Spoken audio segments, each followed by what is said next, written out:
I'd like to hear some damn cheering here, by the way. Yay, David! Woohoo! David, you're the best. You're the guy I never really talk to, but you're the best anyway because he's on the screen. On the Penguins, Malcolm says. Pugs first, then Penguins.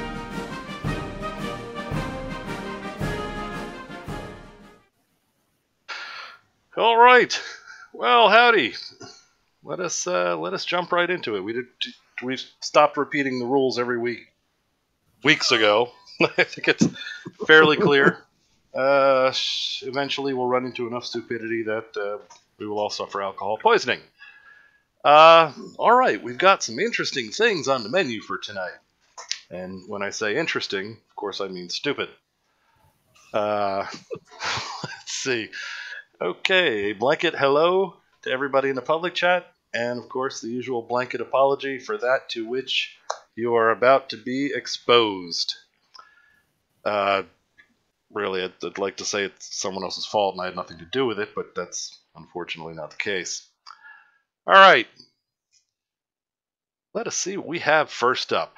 First up is a newcomer to movie night, and this is in two parts, this one. Because I'm not 100% sure.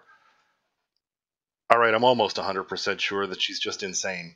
So the first one is a very short one, and based on that, I'll leave it to all you fine folk to decide if we're actually going to do her real one later on. But hold on, if she's actually insane, isn't that just kind of picking on someone? That's what I mean. If we determine she's just, there's something wrong in her head, then it would be unfair of us to attack it. But we'll leave that till we'll play the first one. And remember, with Alex Jones as a model, there's a pretty broad standard here. Wait a minute, is he's not considered sane these days, is he? We have two over-unders to consider here. Only if he were swimming in a river in Paris. We have over-under on the dinosaurs are fake lady. And then we have the over-under on the angel cloak. Are those our points of comparison? Those might be good ones, yeah. Yeah, okay. Although Angel Girl was pretty harmless, though. Seemed insane, but harmless. I'm not sure. Okay, well. All right, let's get on with the insanity.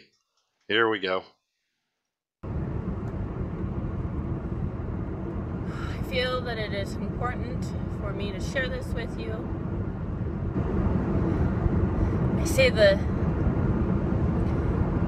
pronoun you often because I know that the people who are really listening,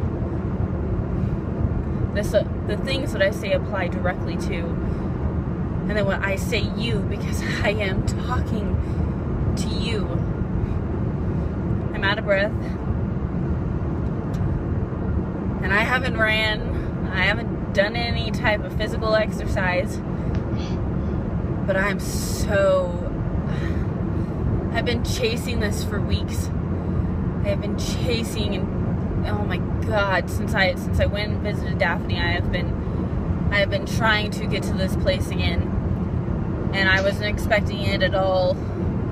The search for the direct object, and I feel that it is necessary, even if I don't say much at all, for me to share the vibratory state that I am in right now. Vibratory state, got it. Is she just upset about Lincoln Park? I've been letting go of so many things. Not entirely sure. Oh my God. The way that I'm out of breath is fucking ridiculous right now. It's either this or my tears. Why don't you look at the road? They'll just start rolling. And it's just my form of expression. If you don't know that my tears are my greatest, truest, easiest form for me to say how I feel, then you don't know me very well.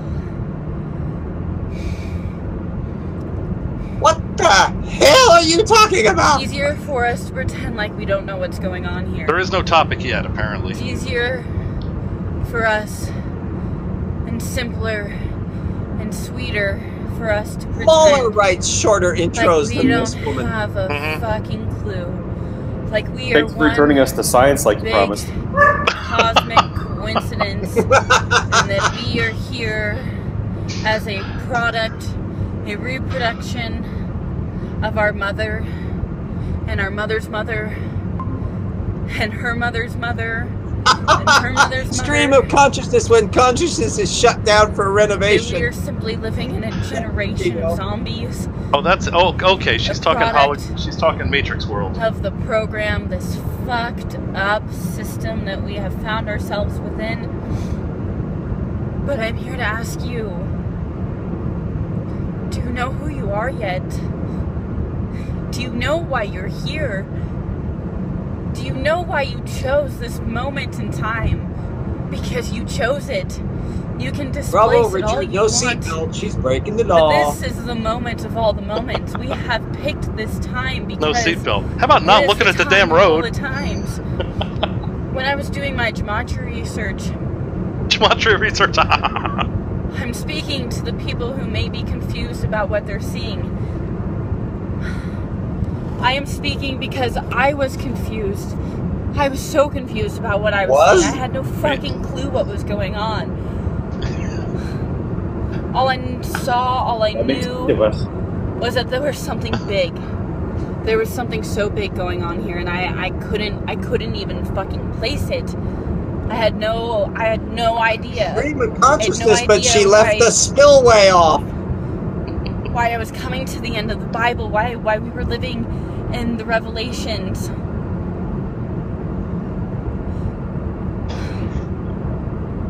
Alright, so We found an actual noun, verb, direct object sentence yet. This is making Trump seem eloquent. The most telling.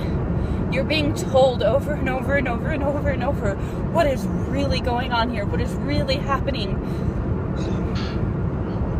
Remember how a few weeks ago I asked if you could play the different... Like we're working towards some greater future, like there's going to be hundreds of years or thousands of years. And this is why we have the past. Yeah, so that's we're leaning that way. We're in the fall of Rome. Yeah. We are speaking Latin. It is the same Chemtrails. story over and over.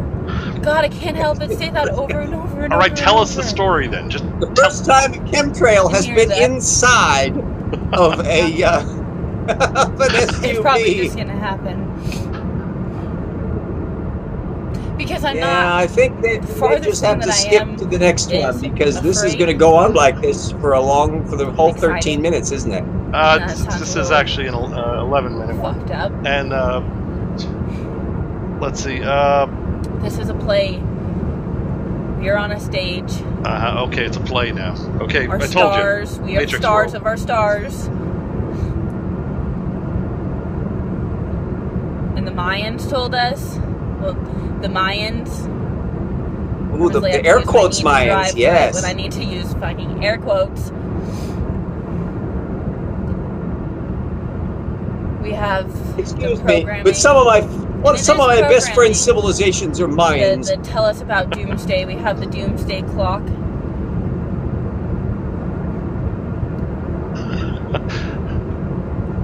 Hardy, that might be the It's case. a sign of the times. Yes, if you want to know what's going on here, look up that song I think, by though, Harry in this Styles. case, the exhaust pipe Disco is the one King that's by going to be losing in the thing. David Bowie. Okay, here we go. Or Hologram by M83. Even for movie night, this is pretty nutty. We need so badly for this place. Yeah, I really do go for the offer man's ball real theory. Yeah, all right. This is. As a little girl, I was such a lucid dreamer. Oh, okay. And I don't think that I've made how clear that is. Oh, what happened? Jumped ahead. We need so badly for this place to be real that we're just trying to pull it with us. Okay, it doesn't go not with real. us. Got it. We're not a part of a generation. We're a part of a regeneration. Okay, that's about enough of that. Yeah, I gotta say that she clearly got the Radio Shack Matrix. I don't, and you know what? I'm thinking not nuts, not like psychological disability, because that, like we said, that's not nice, that's not fair to criticize someone suffering from that. I think this is one of those, deep inside the rabbit hole conspiracy, everything is fake. Won't say what is real, but I think this is one of those people that's gotten beyond the Jeranism, beyond all of that stuff, into the everything you see is a conspiracy. Did you look at the other one where she was talking about Scientific American? That's the one that's queued up for. Right, but did you watch any of it? Oh yes. Okay, because that's more relevant than the stream of consciousness driving video. This one, just imagine Jeranism in a blender on a paint shaker. I think we're getting close. This was just to allow you guys to decide if it was unfair to bring up the Scientific American video and just wipe it from the list. This is like Russian vids level kind of paranoia. Exactly. That was where I would classify this. Isn't it against the law in several states to drive while nincompoop? I'm a little hesitant hopping on a motorcycle, seeing how she's not looking at the road. Yeah, well, there were pine trees and stuff, so if you steer clear of the pine tree zone, which is like a third of the country, you can avoid accidentally running into her or have her run into her, and then she would then come over, and instead of you giving CPR, she would talk at you for an hour. All right. So we is it? I mean, what do you guys think? We will go ahead later on. It's not the next one up, but we will go on with Rage Against the Machine. Peaches destroys the Scientific American. That's the video. I gotta see Peaches destroy something. I mean, that's just so sweet. It seems almost touchingly naive and insouciant. Indeed, I would tend to agree. All right, so we will keep that in the menu. And that is not, however, the next one up. Next one up is an old friend of ours. And here, let me keep an eye on the count, because I know you guys in the panel may start dropping off when I announce it. It's Antonio! Good. Yay! It's the daytime, nighttime guy. What do you mean? Let's see what you think of this. What are you talking about? 4 or 5 or maybe 6 men. They jump on me like I was made out of chocolate cake. Oh my, that's the wrong video. I don't know what happened. I'm sorry. What the fuck? Wait. I was really looking forward to his monograph on chocolate cake. All right. Well, we'll leave him to his chocolate cake and get on to his actual video. Especially with that charming, largely incoherent accent that he is falling into, part Inspector Clouseau, part egg beater. Okay, I got to be more careful with which videos we pull up. Jared is not happy. All right, here is this is the actual video for tonight. We're going to look at.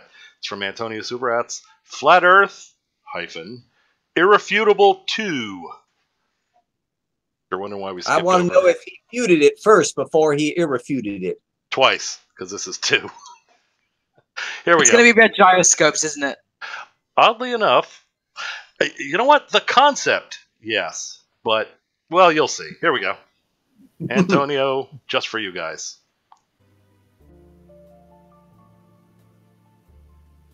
Inspired by a comment from Offline 111. Today. Very simple experiment. This is not really for flat earthers. This is more for globelings. Maybe they will understand why we flat earthers, once we realized that the whole globe thing was just a spell, why we've been dedicating time to helping wake other people up from that spell. Because Irrefutable 2, Electric Boogaloo, NIM. It's a kind of spell that tells you that the experiment I'm about to conduct doesn't actually happen in the real world. Even though you're going to see it in the real world, experiment like not you. CGI. Indeed. They will tell you this doesn't actually happen in the real world, really. That's a spinning globe with its water. So Water. for this illustration, for ease of interpretation, we have this bowl and we have a globe. Okay, see this globe.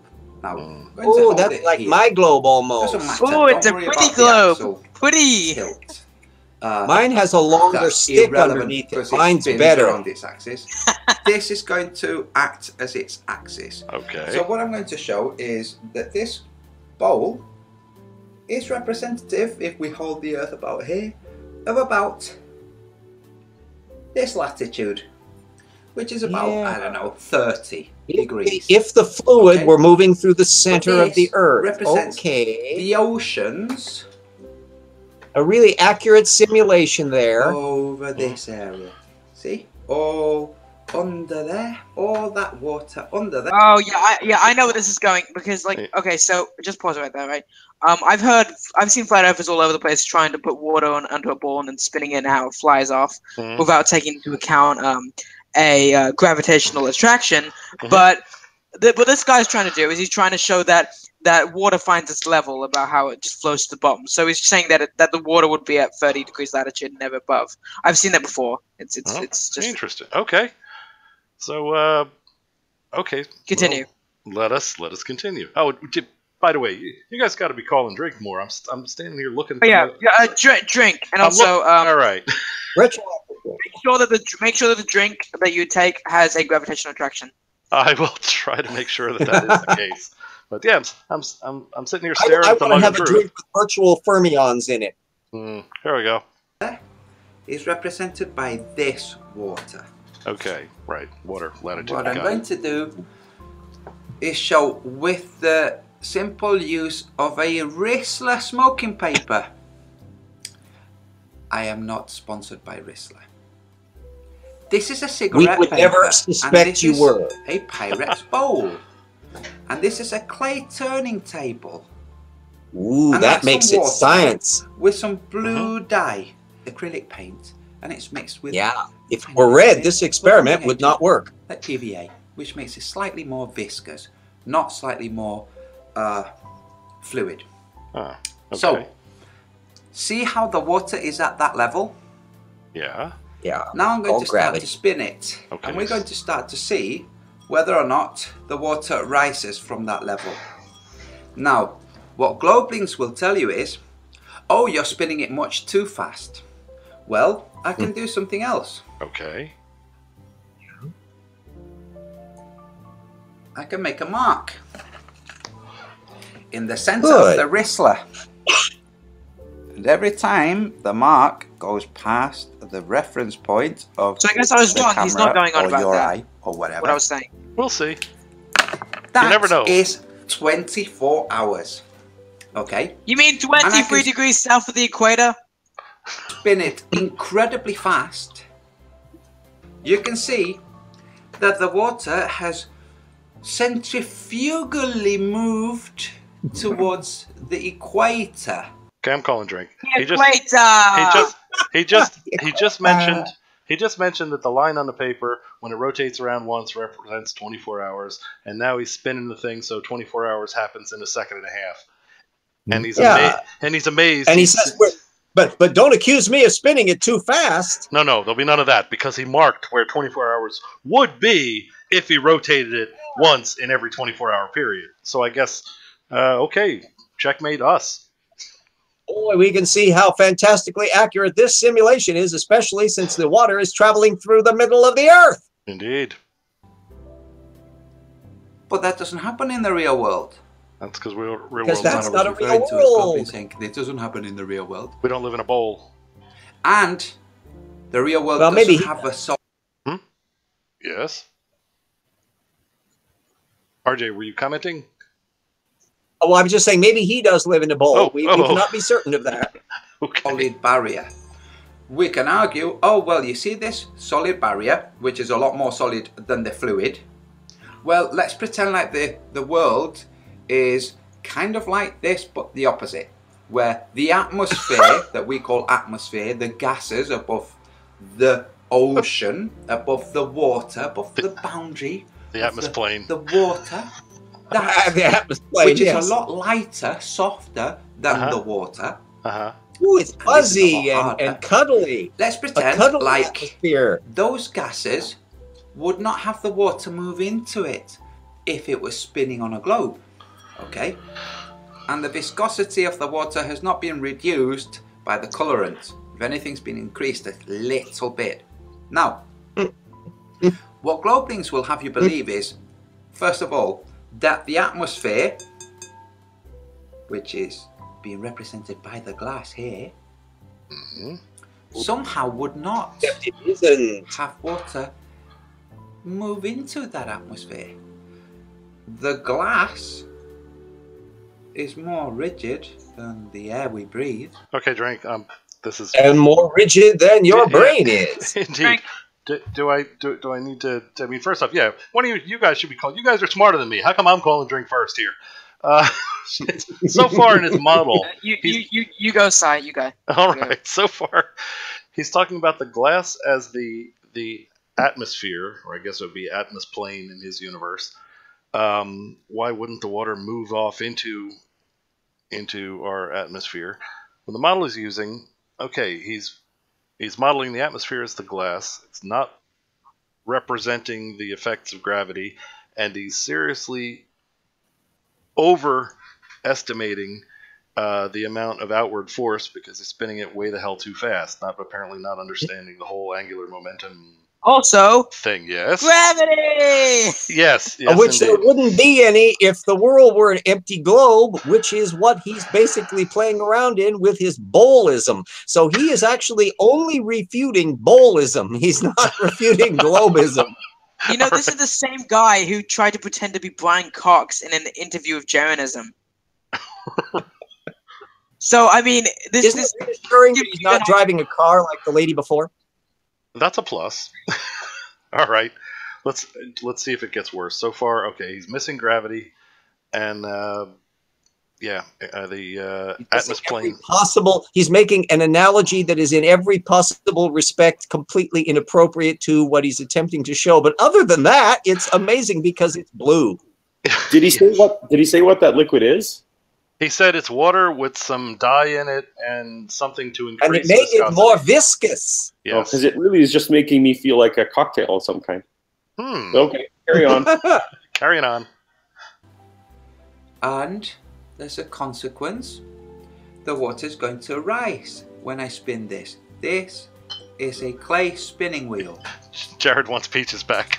Because this is rigid, the water is going to make its He way seems up. so obsessed going about to the fact that it's a gravitate clay spinning towards wheel. Is the experiment the going to be equator. more applicable This if it were water made is out of like representing duraluminum? water around the same region of a globe. You understand? This is half a globe, Right. and this will make a full globe. This is a full globe. Right. See? You can hold it here if you want. Make it exactly the same size. About there. There. Now, it's representing this region. If you want And to think inside it that way. the globe You can of the think of it this bowl, way it too will if have you want. more Doesn't mass really and matter. air than inside of the vacuum point of is, your brain. That's what this is representing. Okay, is he trying to say that? I guess we have to watch the rest. There's no choice, I guess.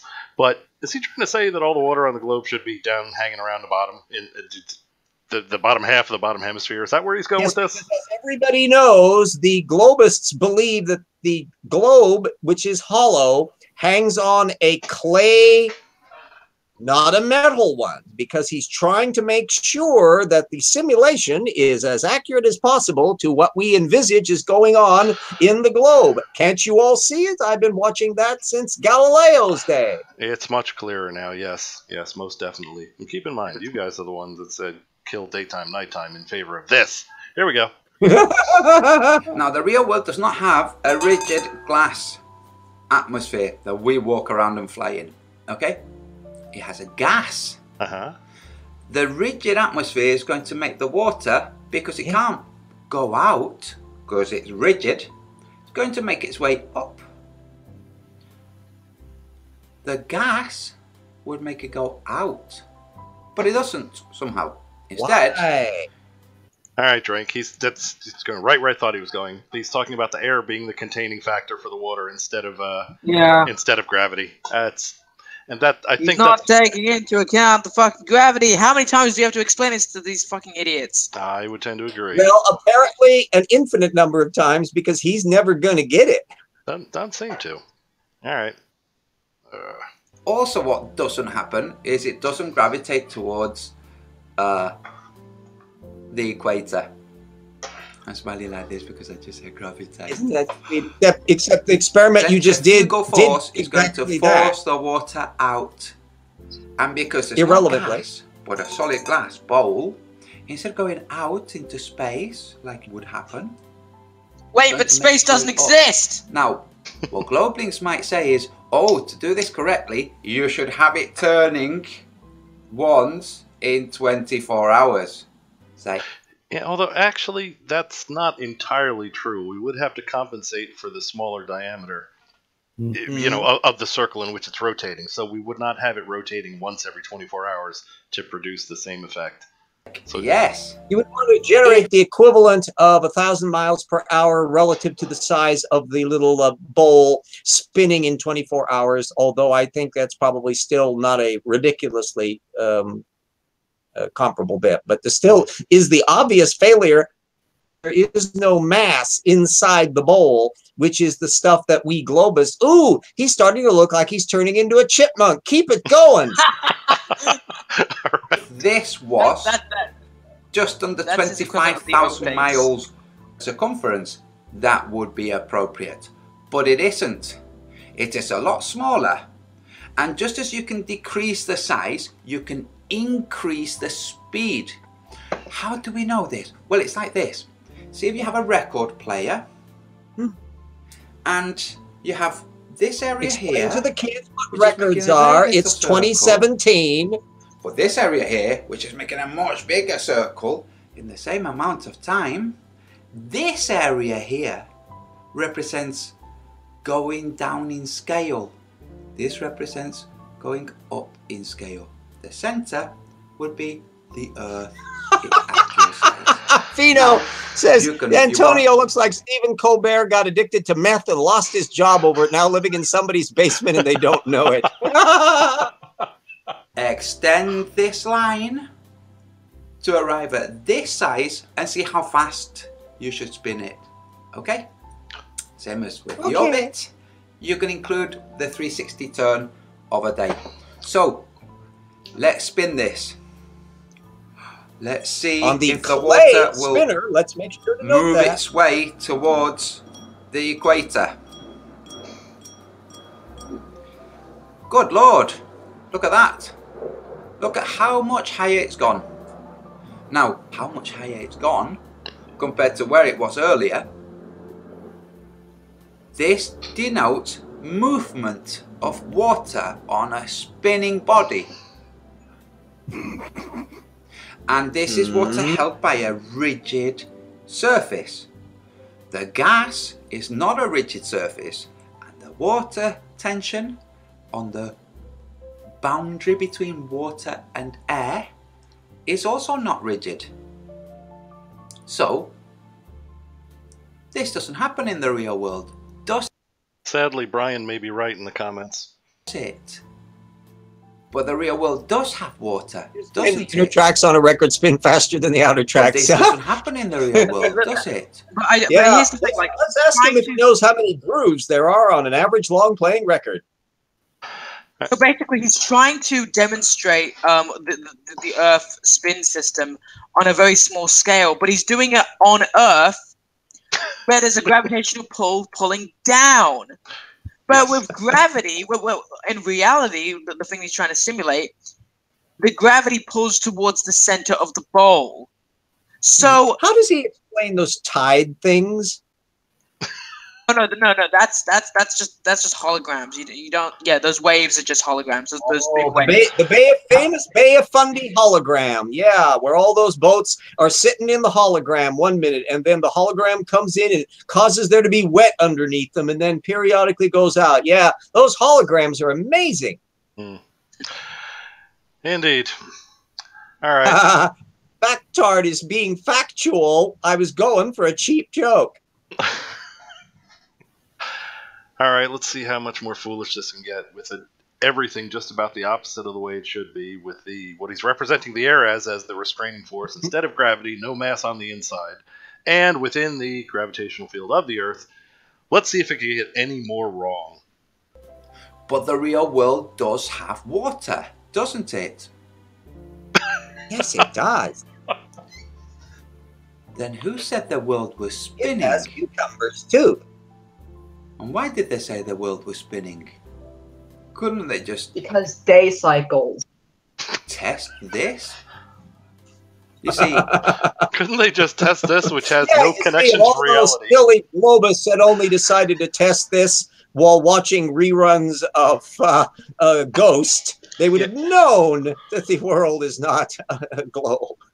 Indeed. I don't... Now, so he's recommending that nobody would have fallen for the whole globe conspiracy had they performed this experiment, which has no real connection to the observable universe that we live in. I mean, I can see no part of this. Do it with blue water. Other than the fact that the ocean can sometimes appear blue, for the most part it doesn't out by us. But other than that, I see no connection whatsoever between his model of the real world and the real world. That might be just me. All right.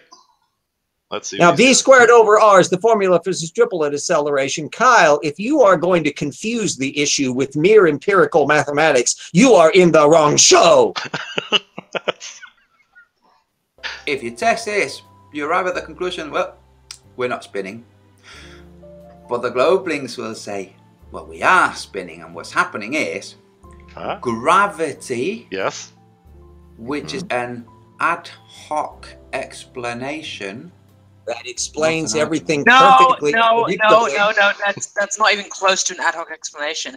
An ad hoc explanation is something that you pull out of your ass immediately without even knowing that it, like it just comes out of nowhere. Like there's nothing. It didn't exist before. It just suddenly exists.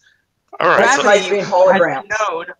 Gravity has been known to exist for hundreds of years since Newton. So I don't know what this guy is on about. Yeah. And is deduced from specific observation from Galileo's motion studies to the issues of Kepler. So the idea that gravity, was just pulled out of the arse. No, I'm afraid arse pulling is his venue. Indeed. All right. I had some comment, but actually, I think Yes, Hart, this is the Antonio. that's the one. Like the universe could take more than one of them? All right. You know what's funny? They don't accept gravity because it's we can't see it. All we blah blah blah blah blah. But they say the moon is a hologram. Yeah, but no accepting of gravity. But they're fine with magnetism because they can go to Radio Shack. Well, they could go to Radio Shack, not anymore. There's no more Radio Shacks as far as I know. I still like those Fundy holograms. I'm impressed with those. But You have not seen the people that believe like the electrostatic universe. Those are we have. Yeah, one, Velikovsky split into that too. Boy, they must have stuck their finger in a light socket when they were young, and it's just really affected them. I think we did have one a while back, Electric Universe, and it was and again, it's like this. They're substituting other things for gravity and saying gravity doesn't exist. Like, no, Brian, no. There's more than one Antonio. No. There's also an Antonio Fletcher. well, none like good old Subaru. Antonio Banderas, which he'd never do a show with a blue toilet bowl experiment. Indeed.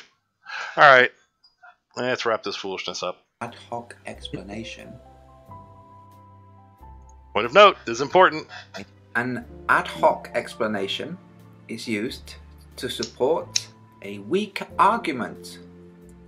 A strong argument does not require a ad hoc explanation. In fact, a strong argument would be weakened.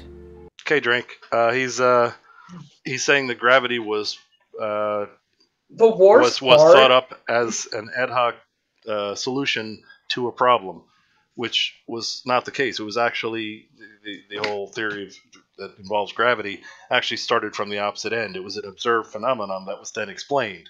It was not a phenomenon that was created as a as an explanation to something. It was an observed phenomenon. The That was best setting. part Has innovated a new concept, the ad hiccup explanation.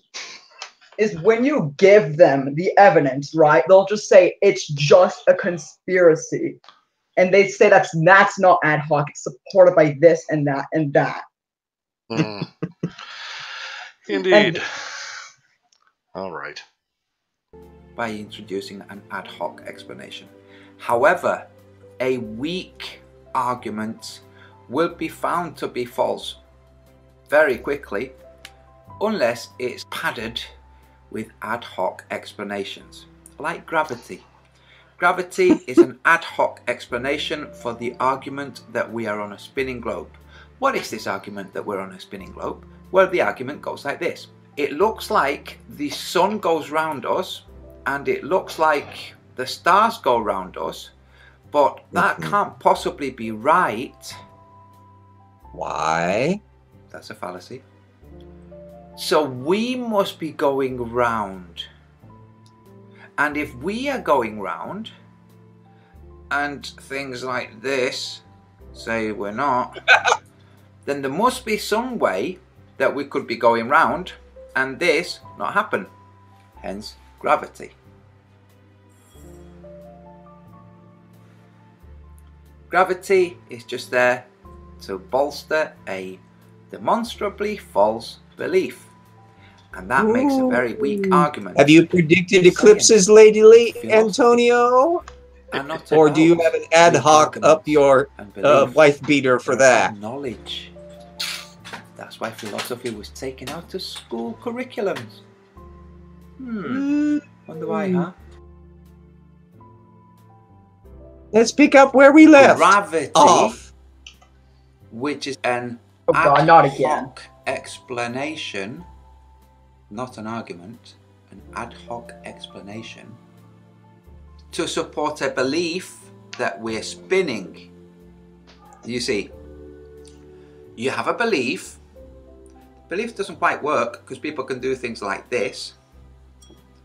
So, to say why... Well, okay, we can also juggle. What does that have to do with refuting anything? The belief is justified. You bring in an ad hoc explanation, which is not testable, not demonstrable, not provable. Gravity. That's what we have. And a glass bowl with a wrestler on a spinning table demonstrates that the globelings are wrong. They cannot possibly be wrong when such a simple demonstration. Did you guys notice that the stupid is so constant and strong that we're not even bothering to... Like, that drink we called earlier is still in effect. It's still in effect. It's pacing that elevator music from hell that we're hearing. It kind of lulls you into nice, wee, gentle, brain-dead somnolence where you really notice, oh, the pretty blue. Yeah, I suspect he might be... Oh my gosh, that was great. And the talking to us like a kindergarten class, that's getting sort of annoying as well. Somebody asked whether he had found the South Celestial Pole yet, and I couldn't help snarking that poor old Antonio may never even have found his own southern pole yet. Oh my. All right, moving on. Demonstration can disprove their belief. It is just not possible. The globe is true. The earth is not flat. It just is not. The globe really is round and spinning. That is exactly the same as saying my God is greater than your God. Exactly the same. You can't demonstrate Except that. It is. Yeah, and then he just said you can't, except in this case things are demonstrable. All right. You can believe that though. And that's what happens with the globe. Thank you very much for watching. Oh, I would like to say anytime, but I'm not going to say that. Remember to like, share, and subscribe. Not a snowball's chance in hell, buckaroo. Yeah, not much chance of that. All right. I did issue the blanket apology, didn't I, at the beginning? Thanks for... Oh. I think it's that damn elevator music that's going on in the background. You know, I mean, if we could just kind of, you know, hear the water sloshing as a special effect, it might be one thing. But there's that had to be one of the. I can't even call that an experiment, because an experiment should at least try to model accurately that which you're trying to disprove, because that's what you would do. You would try to disprove something, and the model you make should be representative of that. I wonder if Betsy DeVos's education department wants to include that one in the curriculum. Well, she does want all childrens to learn's good, so probably. We might want to send this right over. You get to use bowls. You get to use blue water. You get to use magic markers on tape. And you get to use clay things, which can be brought in from the art department, which we're canceling because that just gives you communist pinko stuff. Indeed. All righty. Let's see. A while back. Oh, 10K people watch that shit video? Holy moly. My one with Paulogia is only up to 4,000. I am insulted. Well, perhaps stupid is more prolific than we've been led to believe. There's my problem. That does worry me a little. Yeah, remember, people loves clown. Well, as H.L. Mencken said, nobody ever lost a dime underestimating the intelligence of the American public, and it looks like that's being exported to the world. Indeed. Our economy must be rocking if we're exporting this much. We're exporting credulity and stupidity. Oh, our most important. We got them just sending out all over the place, and you can get it through Amazon by attack killer drones. And production cost is pretty damn low, too. We got to make a hell of a profit. Yeah. All right. The most profitable industry in America is the precise manufacturing and packaging of grade A premium bullshit. George Carlin. As an American, I would like to refute that. Oh, that's. But I got nothing. Correct. But I got nothing. Yeah. Pino does rightly remind us a great many of us are of his views will be people like us watching this just so our jaw can drop and so we can rant about them. So yes, there is a legitimate. That's a legitimate point, Pino. Indeed. And oh, you know what? Let's see. Who's no? Tao hasn't seen it. Kyle hasn't seen it. RJ hasn't. Paul's seen it. Paul, do you think I should disclose my concern for all of our viewers and what I've recently arranged for the safety of all? Are you talking about the safe for work variety nature of the video? Yeah, so that when we have these shows, or if people watch, I don't know why they would, these lunatic videos on their own, just so they would be safe and not suffer any damage. If you remember, I sent you that image of my. Oh yes. Well, that should I show them now? You think? As opposed to harsh language, yes, that would be the least damaging thing about to happen. All right. Yeah, why don't you let people know? Well, they might feel bad that they can't get it for tonight. Well, tonight is. I mean, we're already into it, and I would assume a lot of damage is already done. A lot of our friends, watching may have already suffered injury, so we should at least let them know that we're concerned about their safety and general well-being. Don't you think? I think so. I think just for your own conscience, to keep it clear, I think you better let people know. All right. To everybody in the public chat, we've been concerned these many weeks that we're putting these videos on. You've all been watching them, and no doubt there's been. I mean, you guys are not in the hangout, and I can hear from here at the Jersey Shore. I can hear the face palms going on. It's. I can imagine the force with which your palms are smashing into your faces, and this has been worrying all of us. We do not want to see any of you injured. So, arriving here at ScienceStrikeforce Central in sunny New Jersey is the ScienceStrikeforce personal safety device.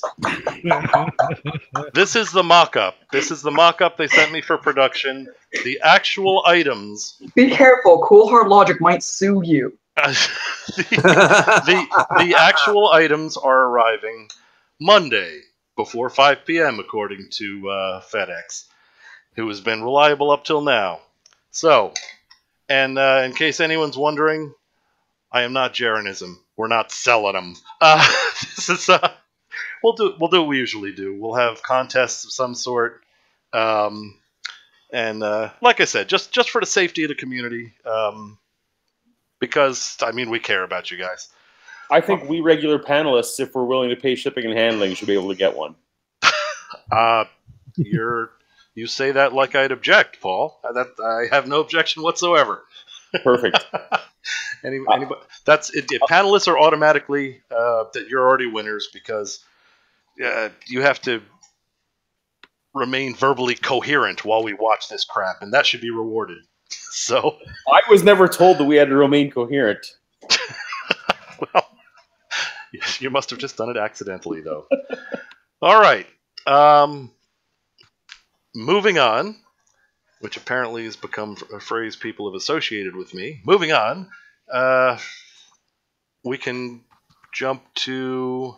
How about the rest of Peaches there? Sunny Peaches, not her original driving around lunacy, but where she destroys the Scientific American. Apparently there's only one. It's the one. Okay, that's okay. Shall we bring Peaches back? Yeah, I got as somebody who has read the Scientific American and even knows the old 19th century magazine. Is her refutation just gonna be how Americans aren't scientific, or is it gonna be on some crazy idea, right? With Peaches, I'm not entirely sure coherent sentences of any form are going to be coming from her lips, but I'm curious. I'd be willing to bet it's. Okay, I thought she's about to sue them for a misleading name, but okay. Well, we shall. You know what? No. I'm just impressed that you managed to put scientific and American, the word together like a coherent little nugget of thought. That's already a step forward for her. Oh, I forgot to mention in the title of the first one, the one that we watched, the Peaches one we watched, just to decide if she was stable enough to withstand one of our shows. The title was "It's Not Real." Now, note that I didn't say real. I said rail. She spelled it R-A-E-L. Later on in the video, do I even need to continue? Later on in the video, she made a reference to Israel being a trick, that it's trying to convince the world that it's real. It says, anyway, we skipped over that part. So yes, the title of that video that we almost watched earlier was "It's Not Real." Okay. And I think we should give the warning that if yeah, she's a real alien. If harsh language is your thing, and if you're at work right now with children, which is strange at midnight on Friday, hey, speak for yourself, Paul. Indeed, she's not the most polite speaker. I'll say that. And actually, with this video coming up, I feel like my admonition to the panel to keep it clean before the show may have been completely unnecessary. Well, unnecessary, just flush it down the toilet, bring out the potty mouth, bring out the soap. Pretty much. All right. And, yeah, there we go. Back to Sunny Peaches 77. Rage Against the Machine. Oh, such creativity. Peaches destroys the Scientific American. Because it's only one. Here we go. Oh, Jesus. Are you ready for Peaches to yell? All right, you gotta yell drink this time. I'm going on an emotional roller coaster. You can either come along for the ride or you can get off. Because who needs facts? Less weight. I found these wonderful magazines. They're going to be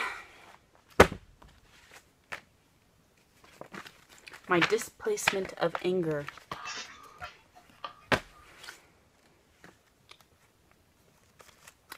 Scientific American. They were in the free little box at the library. And I decided to go through them. Some of them. Oh, thanks, Hart. And all I could see is all these words. Oh, words! So they call it the Scientific American. Knowledge, information, run away. Go back to your safe space. There's content. Words.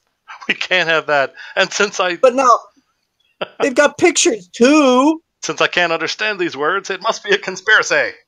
So these people they're going to pick up this magazine, they're going to read it, and they're going to feel inferior and... Okay, Drink. So that's the danger of Scientific American.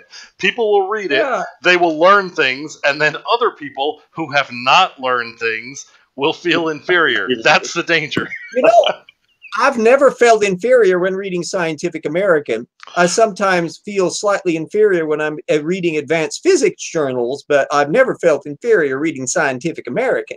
No, but when you're done reading it, you're going to go around and make other people inferior because you know things and stuff. I'm going to use words, Yes. which of course clearly has not been one of her things that she's been afflicted with yet. Yes, and Paul the Skeptic, you are correct. You see why I ordered up. You see why I ordered up the oven mitts, right? It's okay. It's just not nouns and verbs. Yeah. All right, here she goes. And okay, apparently I lose the O-face game on this one. They're going to make others feel inferior because of their knowledge that they got from a fucking magazine that's filled with nothing but really, really nice sounding words. Damn words. But weren't you talking about inferiority? You know what? You know what's at the end of some of those little articles with those nasty little words? There are source citations that refer to articles in science magazines that have even more words in them. It's like a slippery slope that never ends. Oh, run, child, run.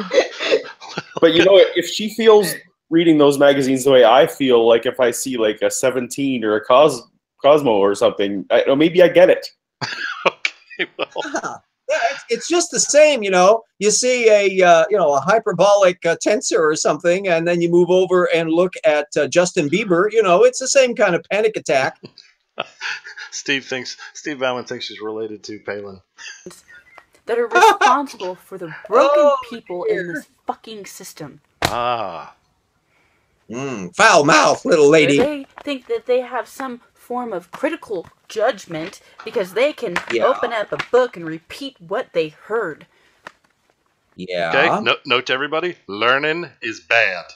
What they see. Yeah, cross-confirmed I'm evidence. saying words are the devil. Thank you, Brian. Yes, learning are the devil. Oh, pick out this one. This is a good one right here.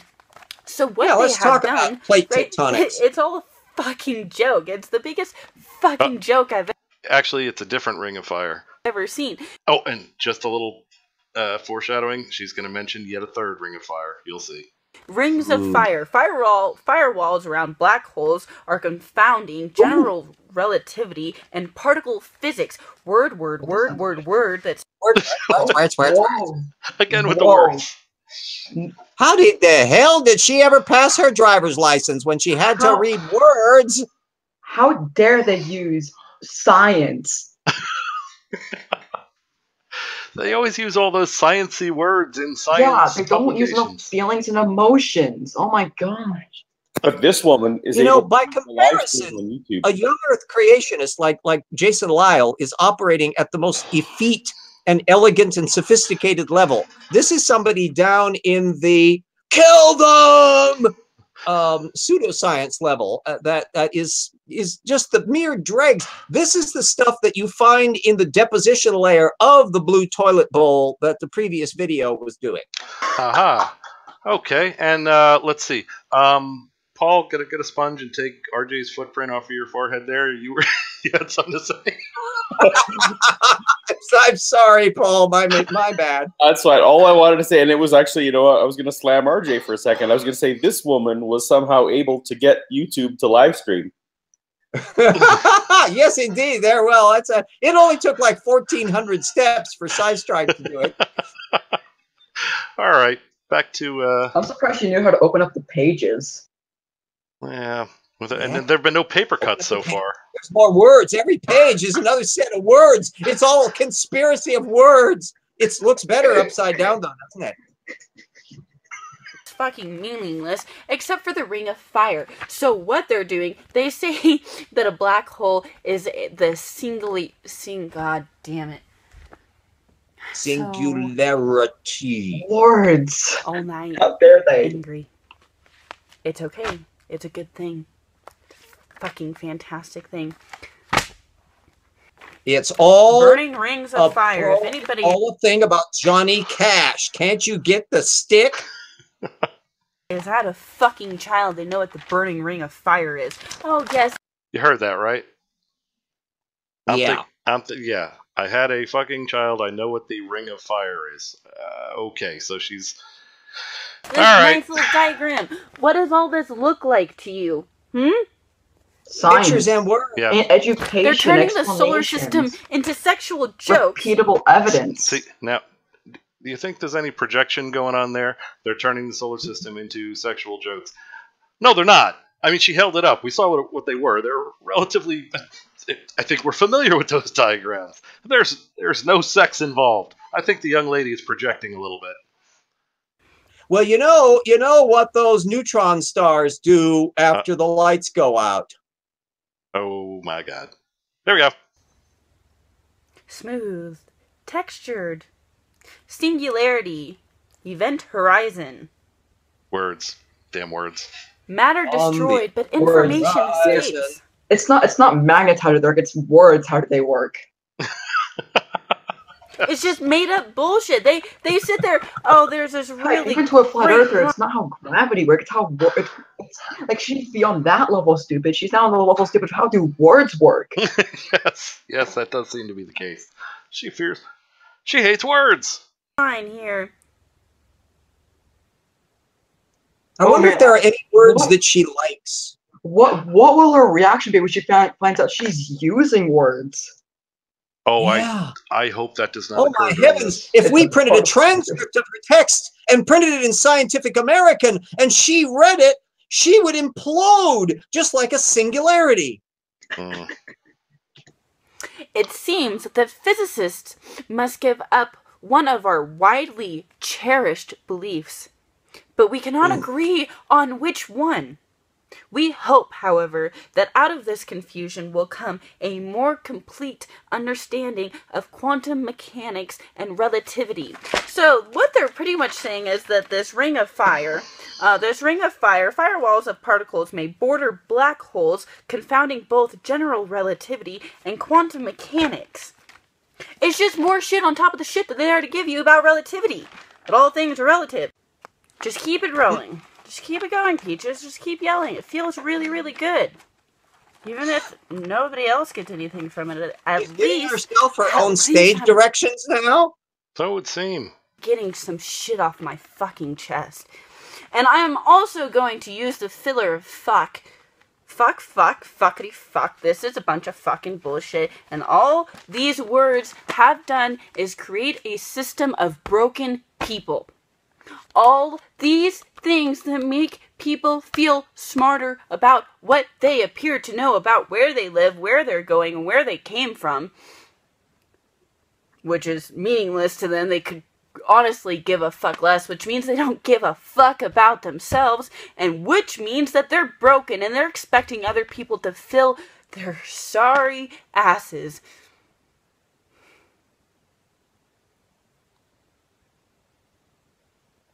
Dramatic pause. This system has destroyed us. Okay. It's, I don't know if drink, not drink. I don't really care.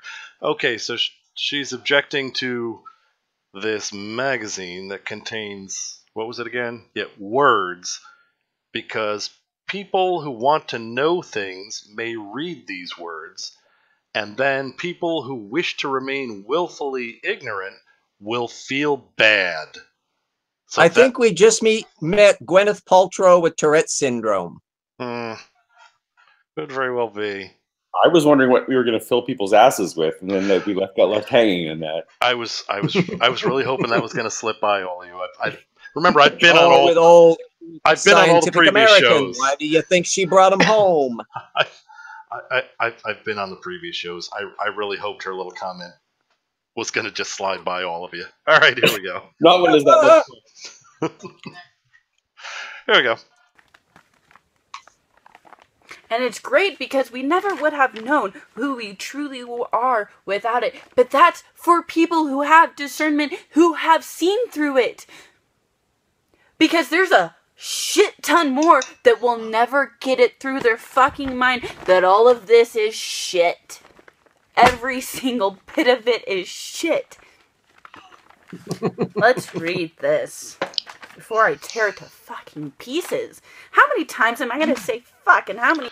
Okay, let's keep in mind scientific... Probably more than you will have a coherent thought, dear. Yeah, you know, I wish I had it next... Yeah, I'm going to have to put a counter. We're going to have to get a counter for the show. Actually do that. Yeah.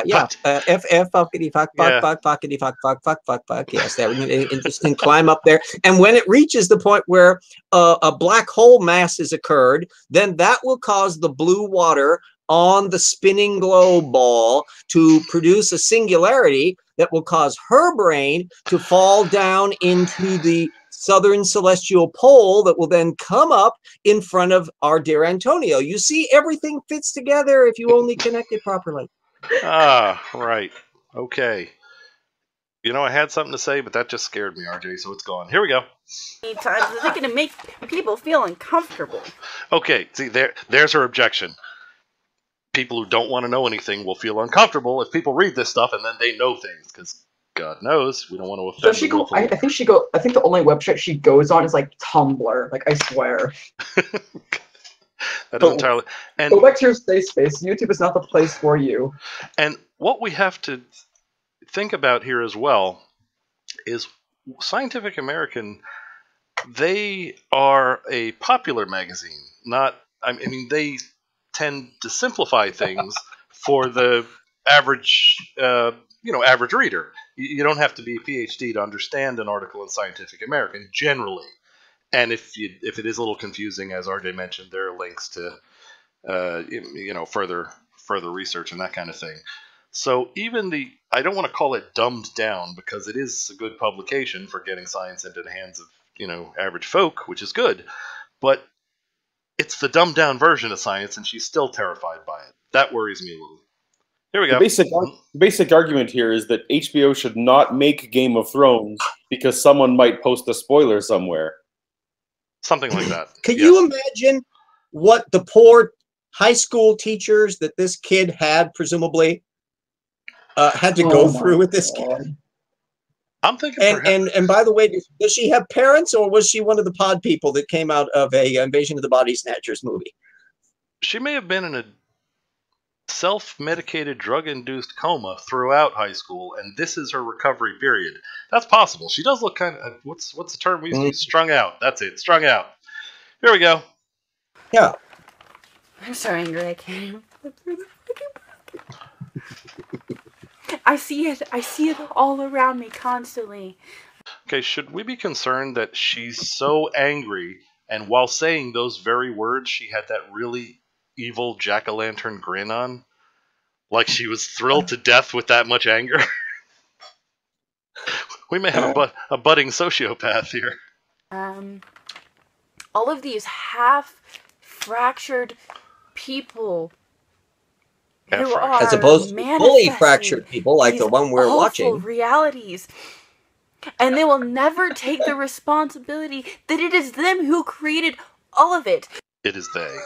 Brian asked that she just orgasm. That's possible. That would explain a lot. Okay, we're not doing that game anymore. We got yelled at for doing that game. The O-Face game. There were objections after that show. Allowed themselves to be trapped in this mindset. Einstein. Looks like Shia LaBeouf. Yeah, that loser. They're all that actually made theories that predicted things and pretty much changed the face of science. No, how dare he? Yeah, but you see, you're missing the point. He used words, and we know how she feels about words. Or words, especially formula. Especially German words. Oh God! Down to letters. One of them has an E, and one of them has an M, one of them has a C, and one of them has a 2, and he thought that was all he needed to say. What will happen if she learns that there are other languages of words? Well, we can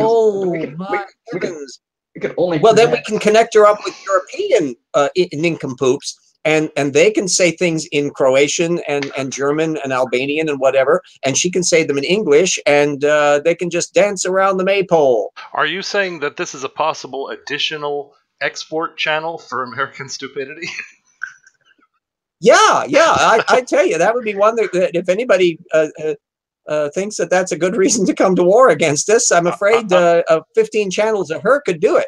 I'm just worried that the rest of the planet looks at this stuff and looks at, I'll just say politics, and thinks it's all, and looks at Ken Ham and thinks that's all of us. That worries me. Peaches has oven mitts, Bass says, but they're taped on at night. So she just said that Einstein looks like Shia LaBeouf. And I'm wondering if in her mind that adds credibility to him or takes away credibility. Well, you noticed in the first video we watched, reality from what everybody tells her is all wrong, but she accepted stuff that she named a bunch of songs as deeply meaningful and representative of reality. So that might be part of your answer. Oh dear, she's on the slippery slope because they have words in them. She's okay with spoken words. I think written words scare the hell out of her. Okay, yeah. Well, I can obviously see the difference there. Indeed. All right, moving on. Stage that is this don't show this life. You're living in a play. Oh boy. Yeah, we're in Your life. ampersand. Did you notice a while back, a few frames back, when she was peeking out from behind the magazine? That was the "Here's Johnny" face from The Shining. Yes. You saw that, right? That's "Here's Johnny." Here's Peachy. It has been recycling that's over more and over terrifying. and over and over because you can have. Think It's like about you get tied up to a chair and about you're it. forced to endure the stupidity. Look, Mitts, Monday. They're showing up Monday. Everything will be fine. Hey, I like that. You go- It's Monday. And you watch a play. They have all of these props that are set up on this stage, right? They bring all these props in. Uh-oh. The Back to actors Matrix come in, world. they interact with it to create the storyline, right? The props are brought in to create the storyline. If you didn't have Like the props, Five you and never Six? would have had Ooh, the I like storyline. that. And you What the hell can't does just that begin mean? at the very beginning because there's always going to be something before that, right? Then it's not really the beginning, is it? Right? Like, you can't, like, no matter what story you get to, it always has to have the basis of the past in order for you It's to get almost to like believe in things connect to the past. Wow. the future, never realizing that it's Okay, so she's saying you can't tell a This is story some without telling. high-level thinking. Yes, you can't tell a story without telling the story that led to it. If you carry that to its logical conclusion, she's making the same argument as the anti-evolutionist, saying, no, I'm not going to swallow evolution till you can prove abiogenesis. It's the same thing. No, is it so far the case? Has anyone determined whether there is anything in the universe she actually does believe? Songs. She accepts songs. Yes. Songs, emotions, and feelings. And Tumblr. Oh, okay. Well, that keeps her occupied, obviously, 24/7. And based on this diatribe, she has no idea how she had that baby or what caused it. Someone on Tumblr probably linked a YouTube video of I don't know, some secularists getting mad at people, and she got really angry and started exploring this website. Unfortunately, she went out of her safe space. I see. Baby, she reproduced. And okay, so Paul may have proposed a possible reason for her confused expression. The whole time she's talking about these other things, going through her mind constantly is, I didn't even see a stork. only the Yes, she present that said she's had a child. Oh my. Oh, I feel sorry for that poor thing. Yes, even if there's not any genetic connection, that whatever it is that produces this is actually not inheritable or epigenetic. Nonetheless, wow, going to parent-teacher class with this kid. I mean, woo! Oh yeah, think of the kid later on. Hey Billy, let's go play at your house. Nah, let's not do that. really exists.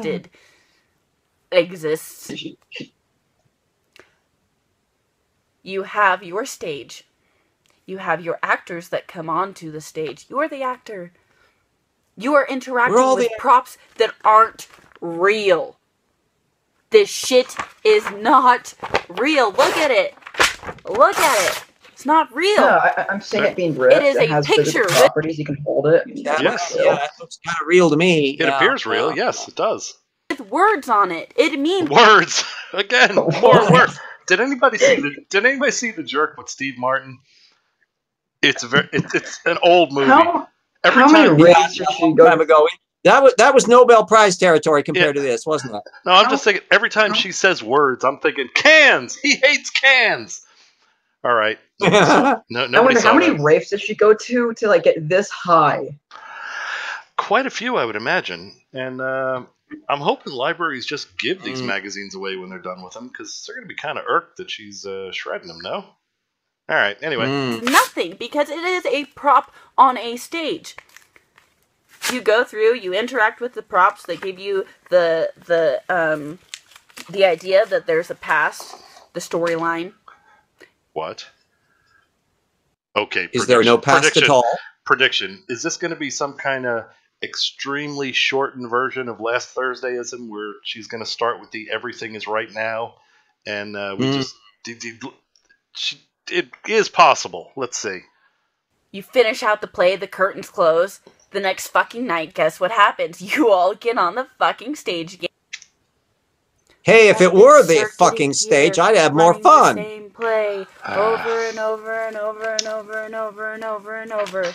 And y'all motherfuckers are still too stupid to see that this is all shit. The Ring of Fire. Okay, we're back on topic. Here we go. Yeah, there we go. The Ring of Fire. Of your physical body and your carnal instincts, your animal instincts.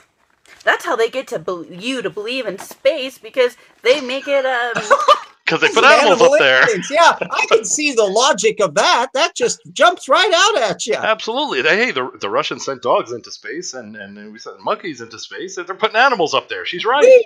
I'm sorry, I got a crick in my neck from that mental whiplash. Porn magazine. Porn magazine? What? Basically, her argument Emma, is I think tectonics and volcanology are just two of the T and B letters she hasn't managed to understand yet. Indeed. Paul, you were saying? Basically, her argument here is that they're using sexual innuendo to sell science. That's basic, That is it. And her last statement that this could be made into softcore porn, yeah, that's pretty much what she's saying. Falling into a black hole was never going to be fun. As soon as physicists realized that black holes exist, we knew that getting close to one spelled certain death. But we used to think that an astronaut falling past the point of no return, the so-called event horizon, would not feel anything special. According to Einstein's general theory of relativity, no sign spots would mark the spot where the chance to escape dropped to zero. Anyone journeying, it's just a fucking word. Anyone she and words are really friends. They're not really close buddies, are they? Past the horizon would just seem to fall down into a pit of blackness. Recently, however, my colleagues and I have recast that picture in new light on Steve, we did issue a blanket apology at the beginning, but it looks like you might need another one. We're sorry. New information about the you need a comforter and an electric blanket, and then some concrete on top of that, and then the kind of stuff that they use at Fukushima. So we have a lot of work ahead of us. I really should have put a rush on those mitts. Tell you what the new information is, because it's just a computer program that tells Matrix. them a bunch of shit. Ooh, but how do you know the computer program isn't Einsteinian, young lady? She doesn't have anything intelligent to say, so she just keeps cussing. We've noticed that. Feels good. It now seems that our astronaut would have an experience very different from Albert Einstein's prediction. Rather than falling seamlessly into the interior, the astronaut would encounter a firewall of high-energy particles at the horizon that would be instantly lethal. The wall might even mark the end of space. general relativity, which gave birth to the very concept of black holes, because they needed black holes, black energy, and in order to have an ever-expanding universe that we're not the center of. Drink! Okay, go ahead. Just as a science thing, there was a tremendous irony here that I was actually enjoying when she was reading from the Scientific American thing, because I was actually enjoying the article that she was inadvertently giving us the information from. Yes. But of course, we haven't quite got that teeny little bit down that black holes and the expanding universe aren't necessarily connected. They don't follow. They follow from general relativity, but the expanding universe can be expanding independently of them. But thank you for giving me a little bit of information there about some of the fun stuff going on at the event horizon. Ooh. You know what's a positive about that is, even though we're watching this and our hope for humanity declines with every syllable she tries to utter, at least her reading that from the magazine reminded us that there are thinking humans left. So that was a plus. Science, there's reason, and there's things like words that are printed on magazines, and that there are people who do not cower down in the dark hole of wherever the hell she's recording this thing. And also are allowed to drive around in cars too. I mean, this organism is ambulatory.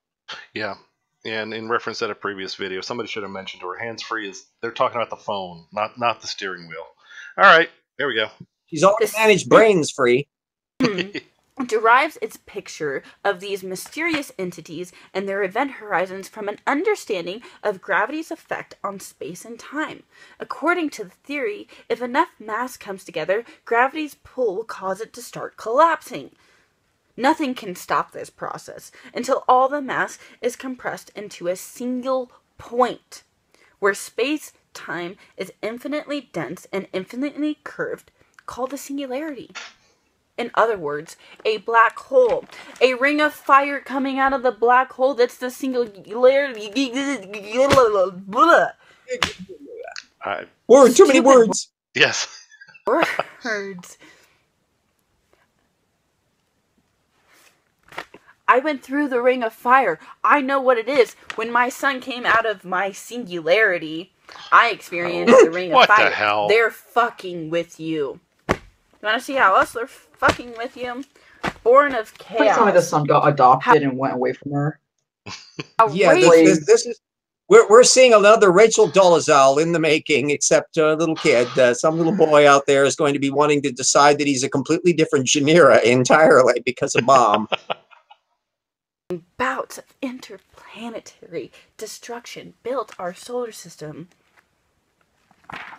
I could turn this into when everyone knows it was Lego. Drink.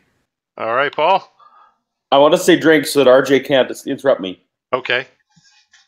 So, in the animal kingdom, there are several different lines of things that can cause evolutionary advantage. We know this. So, strength is one, reproduction is another, intelligence is obviously one, social species. They're all different things that can give an evolutionary advantage and cause you to your species propagate.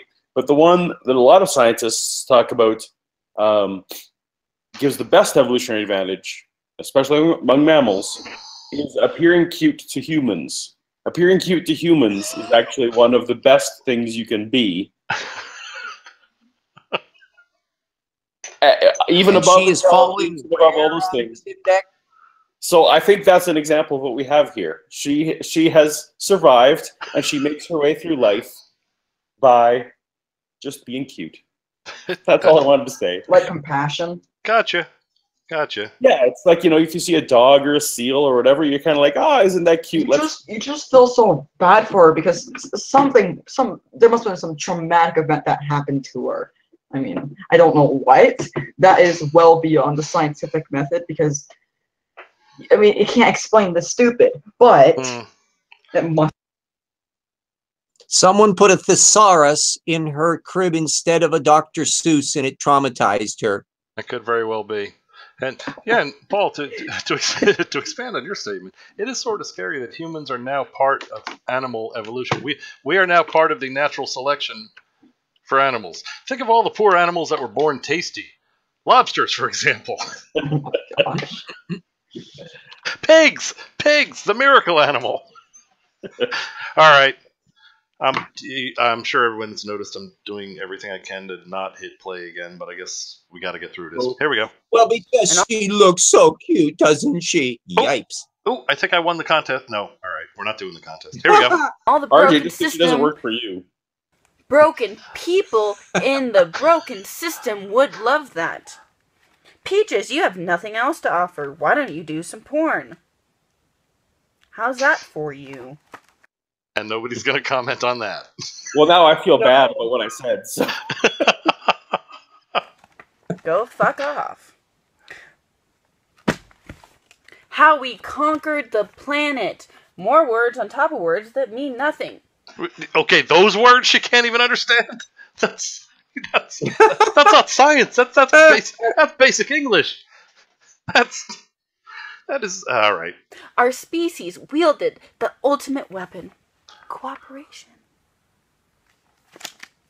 Just don't get it. You just don't. The hunt for planets better than Earth because Earth sucks because of all the fucking broken people here that are fucked up because of this. It's upside down. It's upside down.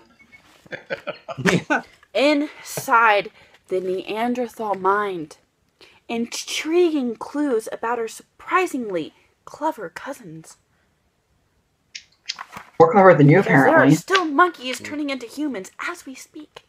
Okay, monkeys turning into humans. There we go. She has a full understanding of evolution as well. Don't you know? Evolution is real. Yeah.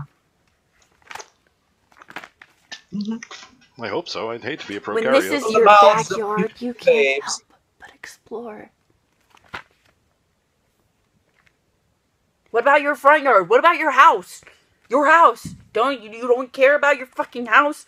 Your house is in shambles. But no, let's go take care of our backyard through the back door. Drink. All right, RJ.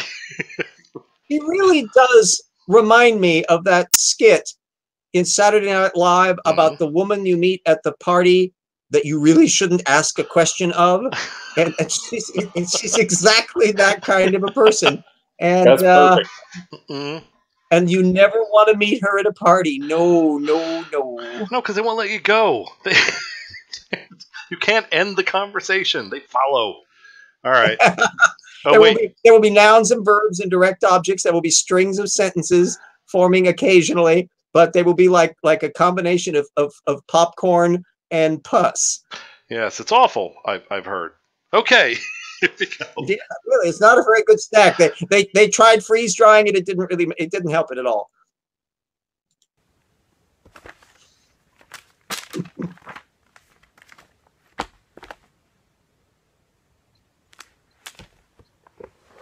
People feel smart.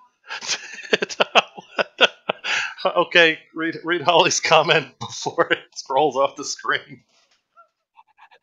Someone broke rule number 1 with her. Don't put your dick in crazy. Holly, you have just more than once with her. The contests have not even begun yet. You have just won an oven mitt. That's well done. Well done indeed. Maybe she was traumatized because she started reading the words on the Trojans label. I'll put contact details. Holly, you won. You get an oven mitt. All right. Oh, and look, I won. Okay, moving on. Harder because they are repeating words. People feel smarter because they are projecting their own insecurities. Like I'm not gonna focus on my own faults. No. Oh, and Emma, I'm getting used to Emma having the good I would one-liners. rather project my own insecurities than project my own ignorance in a very arrogant way, known as this video. Indeed. But once again, there's enough projections going on here to show a 3D IMAX movie. Indeed. And I'm getting used to Emma May being the queen of the one-liners. People feel smart. Wonder what that's like. Bravo, Emma. Bravo. Here we go. No. Something that will never afflict our dear sweet Peachy. Indeed. system would never focus on their own faults. The system's going to focus on all the faults outside of itself, never realizing that all the faults outside of themselves are actually their own fault. The fault, dear Brutus, lies in our Scientific Americans.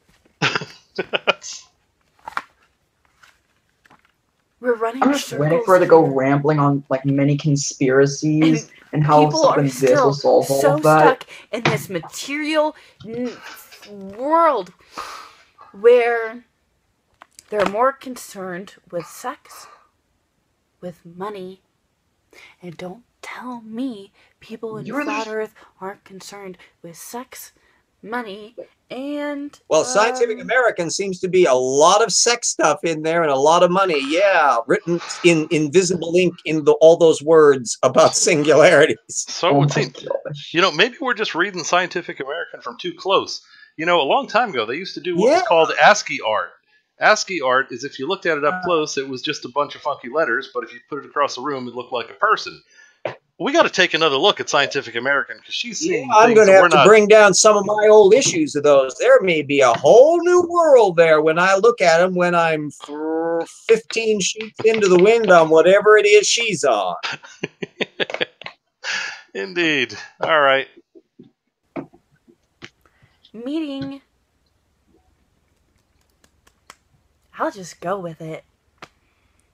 What I see in the truth community, and not that there ever really was a truth community, once you realize that you got yourself, babe, you see that it's become nothing more than a popularity contest because of all these broken people who are still looking for other people's approval. Yeah, it's called cross-confirmation. I mean... I don't even know what to say anymore. You're not alone. It's very rare that I'm struck speechless, but this video is doing exactly that. Nothing could help Sharon. No. Of people competing, hoping that they get the most votes to become Flat Earth King and Flat Earth Queen, and to get to be president and vice president. Hey, Jerry, get the memo. Okay, she's abusing the flat earthers now. This should be interesting. Unfortunately, it'll be equally silly, so it's nothing we can use, but it'll be funny at least. Here we go. Pleasure. And to be involved in what the community's doing, right? Have a hand, have a part. Let's all come together. Let's all make sure that we look as shiny and perfect as possible so that nobody can see that we're still fucked up. We are still so fucked up from this fucking system. For me. Because all we... All right, Paul, you're up. Because if there's anything that scientists are known for, it's being aesthetically pleasing. Yeah. Well, that Einstein guy, god damn it, that guy was shiny. Well said. All we care about is how we look to others. I'm sick of it. While you motherfuckers are still playing high school, getting into your little She should play high school again. As opposed to what? I'm still getting high. Where exactly are you still stuck He here? should play elementary school again, okay? Either play high school or, you know what, maybe play GED. Maybe with enough tutoring, it's possible. Bleachers like I always was. Like I said, I'm trying to not really get that high anymore. Because I don't need fake things to fill me.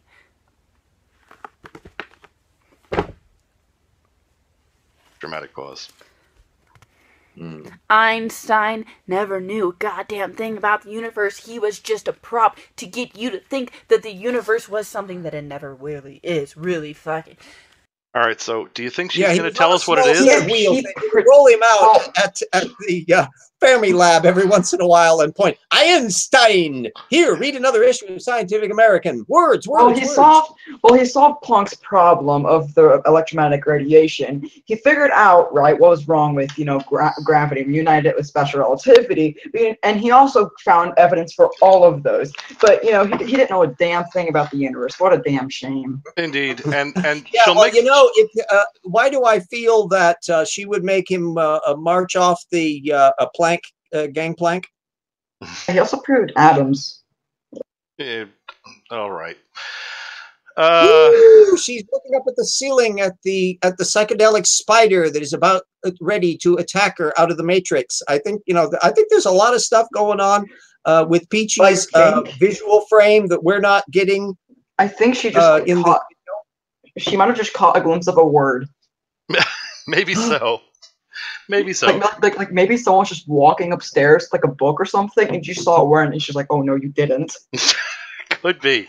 Could very well be. And then she's gonna go like all shining on them later. And well, you remember the "Here's Johnny" face from a while terrifying words on her lexicon yield right away. Well, once again, she was referring to Einstein and saying he was trying to deceive us into thinking the world is something it isn't. Gangplanking. Anyway, I'm wondering. So she'll tell us it isn't. The universe isn't what Einstein said it was. I wonder if she's going to actually bother to tell us what it is. I'm voting no. I'm still going for cucumbers. I'm just waiting for the moment when she starts saying, starts listing off all the conspiracies and saying how all of them are right and all these are lies. But we'll miss out on the most other ideas that might have considerable same amount of evidence as those things that she won't deny. All right. Let's see. We're we're halfway through. Lucky us. Here we go. Maybe because she doesn't believe in gravity and general relativity, and therefore probably doesn't think GPSs work. Maybe she got so lost on the way home that she just she fell into went to this house of a really creepy guy that just drugged her completely, made her completely high. Just give her. I'd like to know if she tackled the Catholic Digest the same way that she does Scientific American. I don't know. We'll have to look through some more of her productions. I'm lying when I say that, by the way. Okay, here we go. You have some integrity and also a functioning brainstem that can't really take too much of this. Indeed. Oh, shadow puppets. Oh, crap. Are we only halfway through? Yes, we're halfway through. I thought we were doing shadow puppets. How far are we to go? Oh my gosh. Is this ramble just going to continue on? Are we literally only halfway through this? We are. Oh my gosh. Oh my God. Actually, when I said... No. I say pull the plug. Oh my God. She is going to go on like this for another 10 minutes? When I said halfway, I was really sort of rounding. We're at 1728 out of 38. So, all right, you know what? All right, that's even worse. All right. Oh no! Let's jump to the Big Bang guy. Let's do that, please. All right, is that the consensus? Because I think to get anything different than what we're seeing, she's just going to be ripping up pages and looking like she's about ready to go into a flashback of Janis Joplin, and we're never going to get anywhere. And complaining about words. Don't forget that one. That's the biggie. There will be word complaints. That is true. It's pretty bad when even RJ has had enough. Replace the Bible. Of course, make an audio transcript because it would have words as well, right? And if you press Revelation, she probably heard it as there will be words, and now she's just freaked out about them. Chopra's like Shakespeare compared to her. By God, Paul, you're right. All right, now, so is that the consensus? We pull the plug on Peaches here. Oh, Peaches and cream, goodbye. All right, so that's one thumbs down from RJ. Kyle, what do you say? I say pull the plug. All right, that's and one more is going to carry it. Tao, what's your vote? Pull the plug. Pull the plug. All right. Pull the plug. And Paul, you get an honorary vote. Well, now that the big mystery of what does his pants look like has been solved. Now you're good at That's moving on. all we needed to know. We only needed to know that Einstein was a complete idiot and that she wears paisley pants. I mean, that covers the whole ballpark there. I mean, we have the secrets of the universe down now. All right. That being the case, we will in fact pull the plug on this one, and we have 2 more options. And the next one. If we are in a matrix, why did the robots create her out of all things? Yeah, really. They're obviously not paying attention. So, all right, we've got like a robot was doing like a bring your son to work day. Then he was like, "Oh, hey, you want to try building a simulation with me?" Sure, and he really just messes it up. Hey, quit it, kid. That's not X-Tank. That's all right. We have got next up on our Carnival of Stupidity here. We have. Okay, hopefully some of you will stick around after I say this. Eric Dubay, Big Bang Evolution is a Masonic lie hiding intelligent design. It's got a whole bunch of fun stuff for me. It's got words. You're gonna love it. It's got words. Be careful. All right. So is everybody say goodbye to words. Everybody say goodbye to Stoned Girl. And bye, Stone Girl. May I never see you again while I'm still alive. Right. Goodbye. Don't forget. I think I would want to truck her in a Muslim-dominant country. All right. Oh dear. Here we go with Eric. Oh, wow, we've gone from peaches to worse. Okay, Emma, you warned us. Yeah. Yes, we have. All right. Here it comes, and I'm tempted to just throw up daytime, nighttime instead, but nope, here it comes. The popular modern scientific materialist atheist worldview propagated by NASA, the mainstream media. Okay, already that voice, I'm just NASA. Lots of words. I have seen this post on like all the atheist communities, like by troll theists, and what they fail to realize, right, is what we mean by nothing. We don't mean nothing. We don't mean the actual nothing. We mean just the absence of things. Yeah, is it Porgy Best nothing, or is it Peach's brain nothing? Indeed. Well, I've seen this thing way too many times, and it's just the wrong. Quantum nothing, where like particle, anti-particles go, bang, explode. Yeah, that nothing. Yeah. And I'm looking forward to that matter about which then turned into dinosaurs.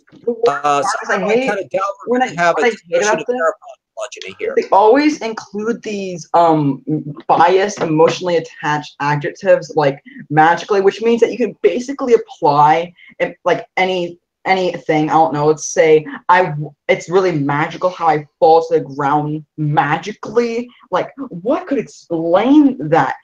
And they just add words like magically for no reason. And bang, you got a meme like this, they can swear to make any conspiracy out of. Indeed. All right. And I've got a feeling he's going to paraphrase this in his own inimitable way. Let's see. And the public education system Words! Is that you are here because nothingness, for no reason, exploded and created everything. Before time, space, matter, consciousness, intelligence, and life, there was nothing. Then the nothingness exploded, and instead of destroying things like every other explosion ever, this explosion created things, created everything. The nothingness explosion somehow created space, time, and all matter in the universe in an instant and for no reason at all. Then all of the creationary explosive debris flying outward at over 670 million miles per hour for 14 billion years culminated to create you. Wow, that was the most concise version of cosmology I've ever heard. But, yeah, I was gonna say, was that the Cliff's Notes version? Yes. Yeah, that's the idiot's guide to everything. So it would seem. Some of the more gaseous nothing came together, forming suns and stars. Then solid pieces of the nothing came together, forming planets and moons. Then the nothing turned hydrogen and oxygen came together, forming water on the nothing planet Earth. out of which single-celled living organisms magically appeared, got to work dividing and multiplying into multi-celled conscious organisms, which multiplied and divided and mutated into various forms of sea life, which adapted and evolved and crawled onto land, replacing gills with lungs. Drink, Okay, RJ, you're up. Yeah, because I just have to put in a tiny little caveat on the, oh gosh, his entire chronology is screwed up part. Okay. The water formation I'll just kind of leave aside, but the little self-replicating organisms produce consciousness, and then later on manage to produce all the other stuff like plant life and that. So I'm sorry, but I'm afraid in his little Lego block version of the sequence of things, he's got to put the yellow pieces next to the yellow and the red ones to the red.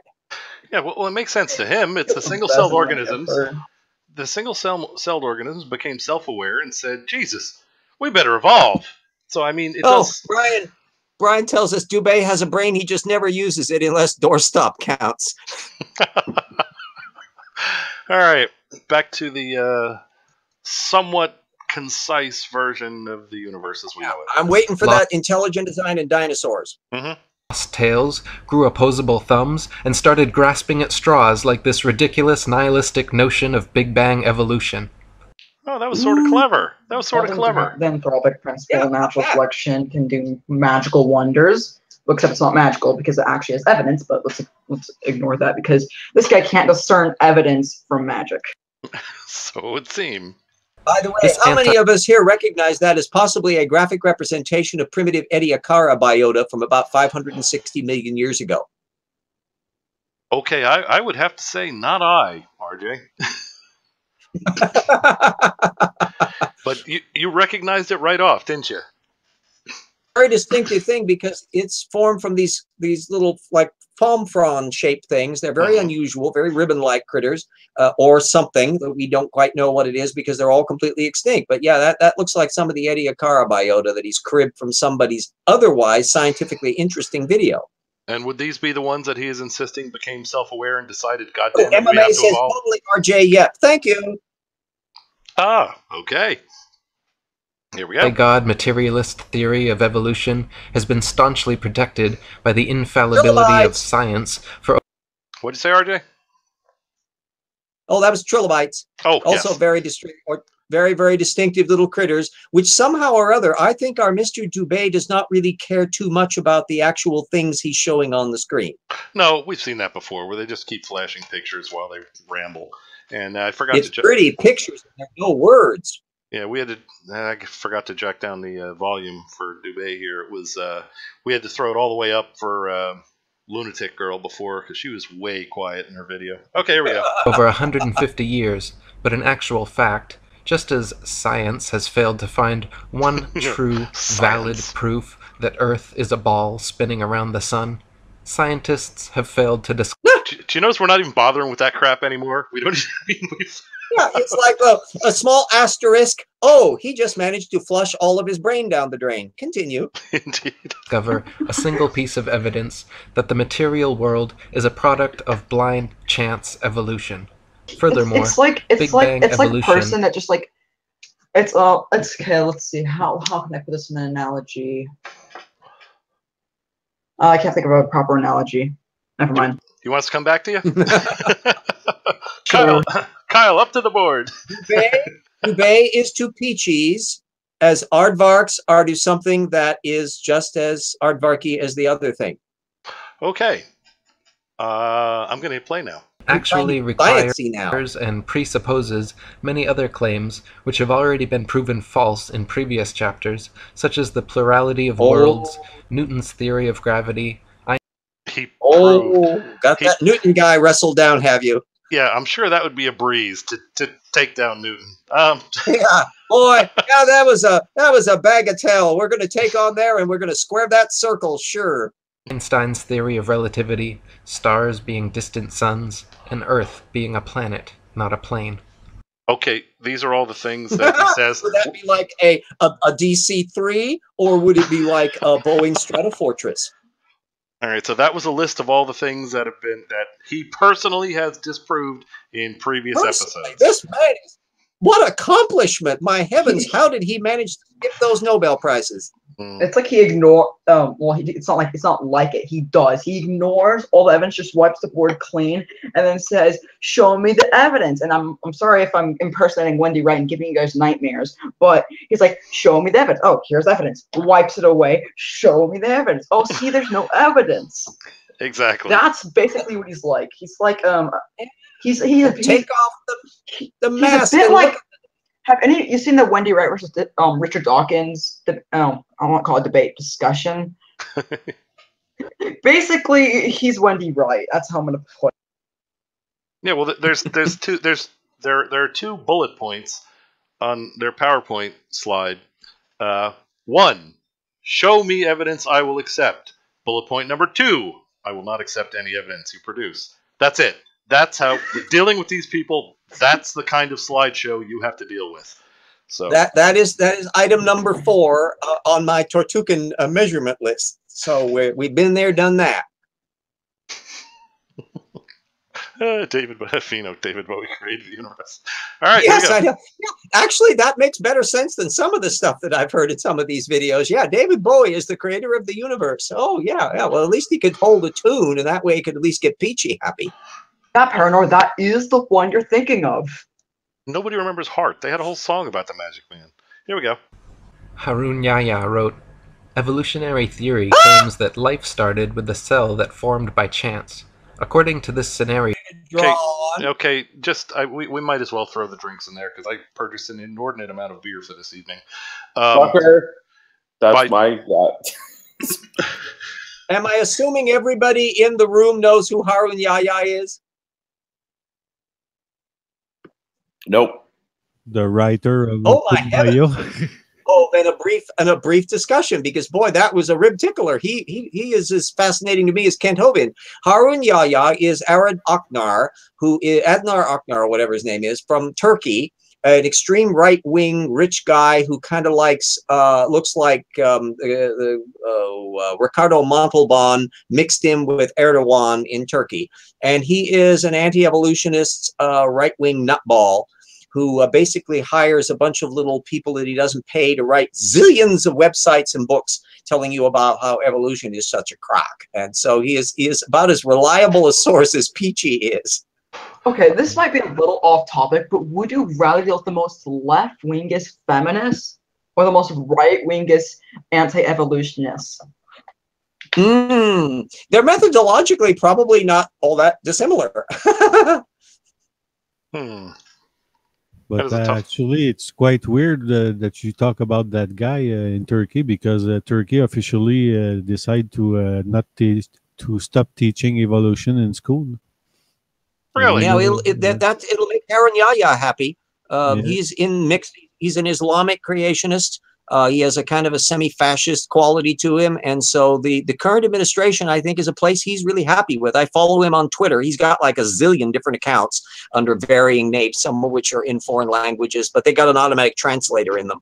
And whenever I see the word Darwinismus pop up, I then will translate it and I will snark something at him. Oh, we got a bunch of pictures. I think this is all from Quest for Fire. By the way, that he's cribbing all of this stuff from, so I'm not sure whether he's into copyright infringement here. No, it's not from Quest for Fire. Do you recognize it? I'm sure. All right. Don't tell me why, though, but I'm sure. All right. Here we go. Back to Eric. 4 billion years ago, various lifeless chemical compounds underwent a reaction in the primordial atmosphere on the Earth, in which the effects of thunderbolts and atmospheric pressure led to the formation of the first living cell. Sounds a lot less probable than an invisible man in the sky did it, doesn't it? Well, we already have established that it was David Bowie, so let's move on. That is true. No reason to delay. Be said is that the claim that inanimate materials can come together to form life is a... Speaking of which, Labyrinth was a kick-ass movie. Here we go. An unscientific one that has not been verified by any experiment or observation. Life is only generated from life. Each living cell is formed by the replication of another cell. Oh, is No he one in using the the law of biogenesis argument? Okay, I want to quickly smack this one down. That law was only made not made, discovered, but it was going against spontaneous generation, right? You know, Indeed. life from nothing. But what we call I want to call them evolutionary scientists, like, but because evolution, abiogenesis are completely different things.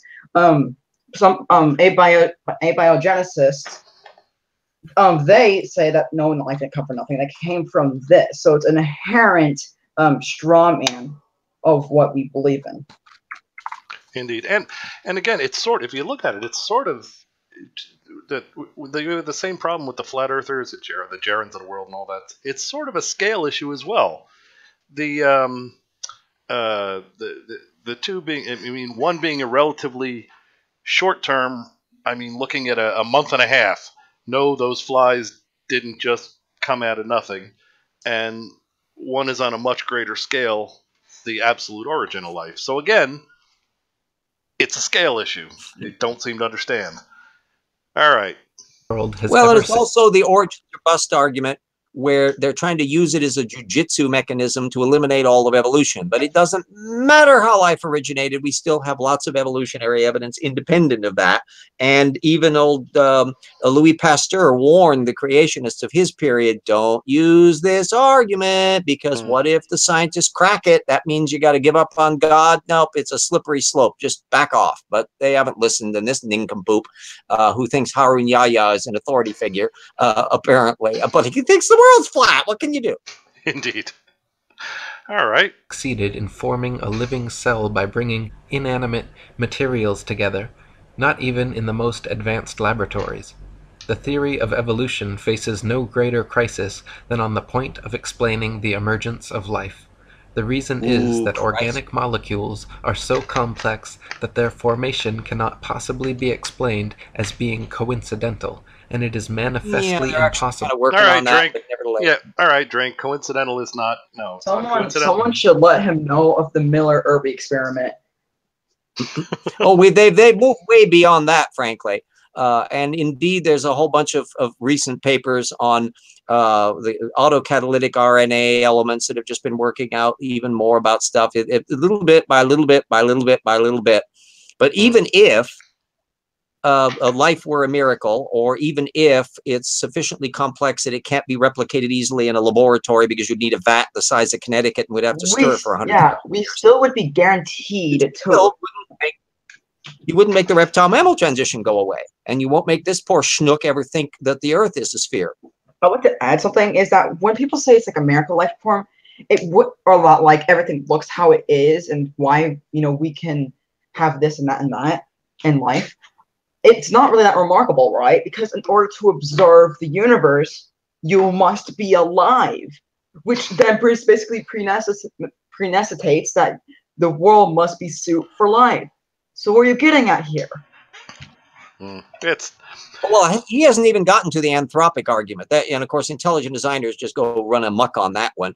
The problem is this guy, if he's coming from a young Earth creationist perspective, a whole bunch of landmines exist in this argument, because a lot of things about why the Earth is the way it is and why the constants are the way they are, it presupposes standard physics.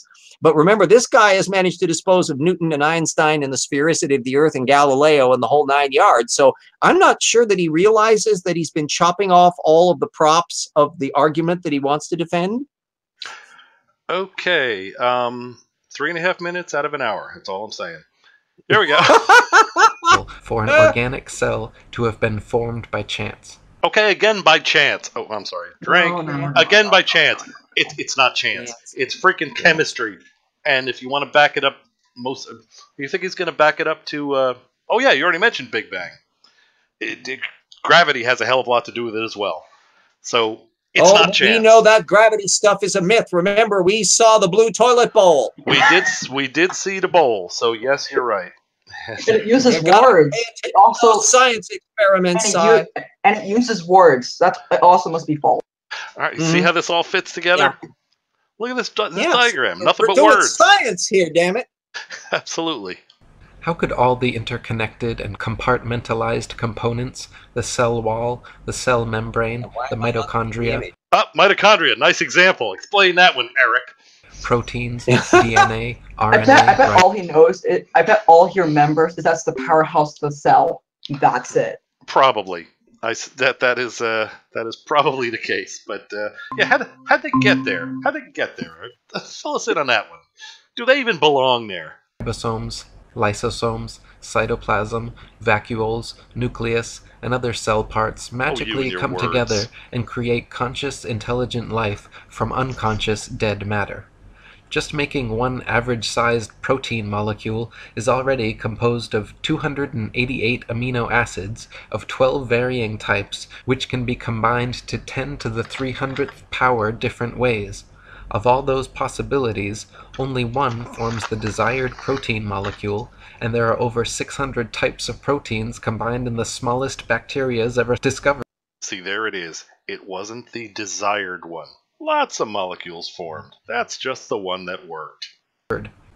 Astronomer Fred Hoyle compared the odds that all the multifaceted and multifunctional... Oh boy, drink! Okay, RJ. Hey, you know, this guy is as predictable as the sunrise. And they're inevitably going to bring out Fred Hoyle. Fred Hoyle, he's the guy who didn't like the Big Bang. He thought the bubonic plague came from outer space. Please shut up on Fred Hoyle. Parts of a cell could coincidentally come together and create life, analogous to a tornado sweeping through a junkyard and assembling a Boeing 747 from the materials therein. He knows how to copy other people's lame analogies. Yep. If there were a basic principle of matter which somehow drove organic systems toward life, its existence should easily be demonstrable in the laboratory. One could, for instance, take a swimming bath to represent the primordial soup, fill it with any chemicals of a non-biological nature you please, pump any gases over it or through it you please, and shine any kind of radiation on it that takes your fancy. Let the experiment proceed for a year, and see how many of those 2,000 enzymes, protein produced by living cells, have appeared in the bath. I will give the answer, and so save all the time and trouble and expense of actually doing the experiment. Okay, as for the... Oh, sorry, drink. As for the experiment, Mr. Dubay, again, with the scale, what would the size, how many parallel attempts would be going on at the same time? And mainly, how much time are you going to run your experiment? A couple billion years, maybe? I'm sure after that... Let me just tell you about little old Jimmy R.J. Old Fart here. Within my lifetime, we've gone from a world in which we didn't know that all the amino acids can be generated abiotically, and the RNA nucleotides, and the DNA nucleotides, and formaldehyde, and we can find them in meteors, and we can start working out autocatalytic RNAs, and the core of the ribosome is actually an autocatalytic ribozyme. That's just within my lifetime. Now, whether or not in the next 8 million years, science will be able to figure out a little bit more of it, we can guarantee that the Dubays of the world will get about as far as our Miss Peaches got. I would say that's a fairly good probability there, Chief. All right. I wonder if he's got an explanation for amino acids found places where we wouldn't normally expect if he was right, like, comets and such. Yeah, like meteors and the like. And that bringing up mitochondria is a disastrous mistake to do, because that is at the core of endosymbiotic processes, which is one of the reasons why multicellular complex systems develop by the amalgamation of biological systems. So this fellow who can't figure out that the world isn't flat is probably not going to be able to push Lynn Margulis off her perch in terms of careful, RJ, you will kill your inner Antonio. I'm strangling him as we speak, Brian. Inner Antonio, that's frightening. All right, here we go. Yeah. You will find nothing at all, except possibly for a tarry sludge composed of amino acids and other simple organic chemicals. Even if scientists placed all the chemical substances necessary for life in a tank, applied to them any processes of their choice, and waited for billions of years, not a single living cell could or would ever form. Astrobiologist Chandra Wickraman Singh wrote, "The likelihood of the spontaneous formation of drink. All right. Are all of us familiar who he's about to authority quote? And then there was silence. There. Well, this is another one of those old stuff that he is dating himself every step of the way. Chandra Wickraman, who's still around, by the way. He was the associate of Fred Hoyle, who basically wrote their stupid little books together. He's a mathematician. And he figured in the 1980s creationism trial where they were calling him as a witness. And in the course of which he basically said that creationism was a crock, in addition to all the statements about life supposedly being impossible because they weren't young Earth creationists. Anyway, that still gets trotted out from the 1980s or so, as if it had some bearing on the science of the 21st century, which has moved on and which I suspect this little Nimrod doesn't seem to know much about. There were just recent experiments. You can Google them on Sunderland, the biologist, John Sunderland, who has managed to have been working on hydrothermal vent biochemistry, where they realized that when you start adding phosphorus to the mix, they start automatically forming these amino acid combinations that weren't doing before, that they thought were extremely difficult to generate abiotically. It turned out to be like a snap. So have they got full living cell systems yet? No, but it takes hard work. Good God, it took 500 years to prove Fermat's last theorem, and even then it wasn't a proof that he would have known. So you're expecting them to work all of this out in 10 seconds or 100 years or 1,000 years? It may be very hard. Oh, but yes, the cognitive dissonance flow through you. Yeah, I'm afraid Dubay has got that market cornered. I'm just annoyed of how they always use not actual logical arguments, but they use all these memes to try to support the point, which are inherently cherry picking and straw manning every which direction. All they can do. And remember, this kid, I'm sure, has probably not done any science work since 1990. He doesn't seem to know what it is. All he can do is cherry pick authority quotes that he's gleaned from creationist websites. That's as much as he can do. I haven't encountered a surprising new name in here. Good God, can't we get past the era of fax machines and that from the 1980s and 90s? These are all antiquated. I like how RJ called him dated and then called him a Nimrod in the next sentence. Well, I'll tell you, I encounter a lot of little Nimrods around there, and I bitch slap them whenever I see them. Oh, bitch slap's a little more recent. Okay. Yeah. Here we go. Here we go. From inanimate matter is 1 to a number with 40,000 zeros after it. It is big enough to bury Darwin. Fact check that little number you borrowed from somebody else. Yes, the probability thing. I wonder if he's going to throw up the meme with a bunch of slot machines. And the whole theory of evolution. The beginnings of life or monkeys were not typing on typewriters. Yeah, that's another one. Random. They must have been the product of purposeful intelligence. From my earliest training as a scientist, I was very strongly brainwashed to believe that science cannot be consistent with any kind of deliberate creation. You've been dry clean, that notion kid. has had to be painfully shed. At the moment, I can't find any rational argument to knock down the view which argues for conversion to God. We used to have an open mind. Now we realize that the only logical answer to life is... Okay. A commentary, I must point, Nim has very interestingly pointed out one of Kent Hovind's lackeys was claiming Bill Ludlow was suffering from cognitive dissonance. I watched the debate. Holy shit, that was not the case. Creation. Oh, David Berlinski, you're bringing in Atheist Rex. You're bringing in David Berlinski. Oh, he is my king of the Tortukans. Wow. What annoys me is that they always refer to NASA and forget like every other space agency that cross confirms with NASA. Like, yeah, whatever happened to the National Geological? Like JAXA, the Japanese one, SpaceX. I mean, what happened to them? No, it's just NASA and NASA only that we believe. Not only that, there's a limited time that NASA's been around. I mean, yeah, yeah. I didn't realize that Spinoza had read about the NASA discussions of atheists. That was an amazing phenomenon that we got into. Voltaire, of course, frequently quoted NASA when he was discussing atheism. NASA's synonymous with Illuminati. I think everyone knows that. Oh, all right, yeah. Yeah, I'm sorry, I was forgetting that. Yeah, the problem is the Illuminati's batteries seem to have worn out about 1800. That's why they had to reboot as NASA.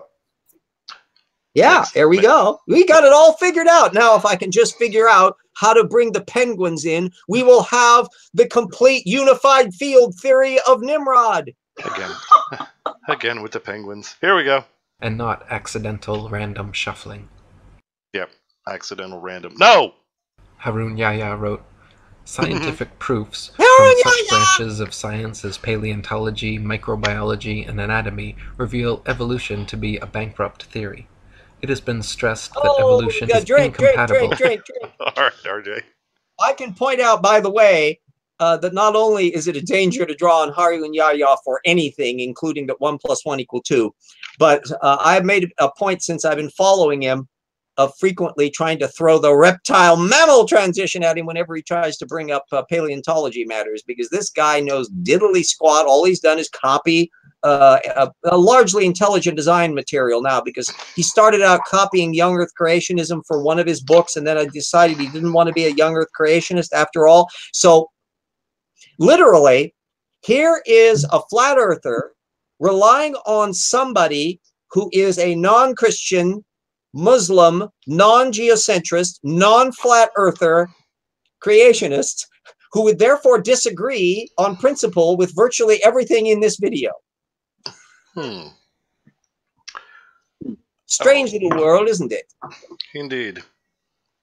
With scientific discoveries, reason, and logic. Those who believe in the theory of evolution think that a few atoms and molecules thrown into a huge vat could produce thinking, reasoning professors, university students, scientists, artists, antelopes, lemon trees, and carnations. Moreover, the scientists and professors who believe in this nonsense are educated people. That is why it is quite justifiable to speak of the theory of evolution as the most potent spell in history. It's a Never spell. before has any other belief or idea so taken away people's powers of reason, refused to allow them to think intelligently and logically. This is okay. So now it's magic. He's arguing that the universe was created and is maintained by magic, and then claiming that science is magic. And NASA is the church of atheism. Yeah, sure. Okay. Yeah, this is starting to make no sense whatsoever. Okay. You know, at this point, one could imagine the deeply devout Werner von Braun, who is often one of the darlings of authority quoting over in intelligent design and creationism land, coming in and just going punch, punch, punch with this guy. And said, you know, when I was working at Peenemünde, well, maybe I don't want to talk about that. The truth from them as if they had been blindfolded. Consciousness, life, the beautiful diversity, complexity, and interconnectedness of nature and the universe simply could not be the result of some random coincidental physical phenomenon. If the likelihood of life forming from inanimate matter is 1 to the 10 to the 40,000th power, then those are precisely the magnificent odds against which the universe could be unintelligently designed. Even the simple formation of DNA and RNA molecules are similarly beyond the reach of chance to come together. Okay.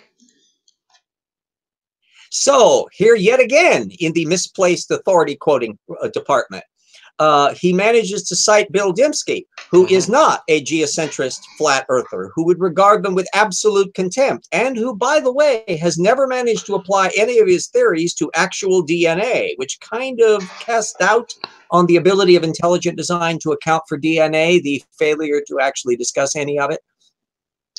Indeed, and Dubay keeps referring to chance. Nobody's arguing chance. Chance, as we know, was played by Chauncey Gardner. We're suddenly slipping into being there, and I think we need to bring in Peter Sellers now to combine Clouseau and Chance the Gardener, and then bury this guy in the backyard. Okay, here we go. Equivalent to 1 × 10⁶ All right, power, with the probabilities. or 10 with 600 zeros afterwards. Such a mathematical improbability actually so closely borders the impossible that the word improbable becomes misleading. Mathematicians who regularly work with these infinitesimally small numbers say anything beyond 10 to the 50th power should be considered, for all intents and purposes, impossible. Dr. Leslie Orgel, an associate of Francis Crick, the discoverer of DNA, wrote, "It is extremely improbable that proteins and nucleic acids, both of which are structurally complex, arose spontaneously in the same place at the same time. Yet it also seems impossible to have one without the other. And so, at first glance, one might have to conclude that life could never, in fact, have originated by chemical means. Or as Turkish evolutionist Professor Ali Demirsoy stated, the probability of the coincidental formation of cytochrome C, just one of the essential proteins for life, is as unlikely as the possibility of a monkey writing the history of humanity on a typewriter without making any mistakes. Some metaphysical powers beyond our definition must have acted in its formation." Harun Yahya wrote, "Let us suppose that millions of years let me ago..." stop in another drink here. All right. I am now virtually certain that this guy has basically copied everything we have just been told from Harun Yahya websites. I don't think there is a single sentence, a quote, that won't be showing up in some of his stuff. So he is now, I can just see he's got a whole bunch of little tabs, I'm sure, up on his little computer at home where he has put up these. Yahya has literally dozens of websites, usually that don't mention Yahya in them. And so he just treats him as an authority figure and siphons all the material off. I think it highly likely he's ever read intelligent design material directly. And that's one of the reasons why he's not really citing anybody that connects up with young Earth creationism, because he's a Harun Yahya secondary citer. It's funny because we were debating like a young Earth creationist in the say comment section or something, and they give you like this seemingly logical argument, which isn't going to be, because then you actually read through it. But not talking. Okay. And hey, RJ Rumbles Dubay, expect this rant against you too. Yeah, I've got this guy's little thing. Yeah, I've got his number now. To draw on Harun Yahya. See, Harun Yahya is a veritable a candy store of authority quotes. If you've ever have a chance to hunt around, and you can get all these things free, you can download dozens of books that are literally hundreds of pages of long, and he just gives them away. And yet they actually sell them. That would actually pay money to buy a Harun Yahya book when you can get them for free. But, you know, we're talking creationists here.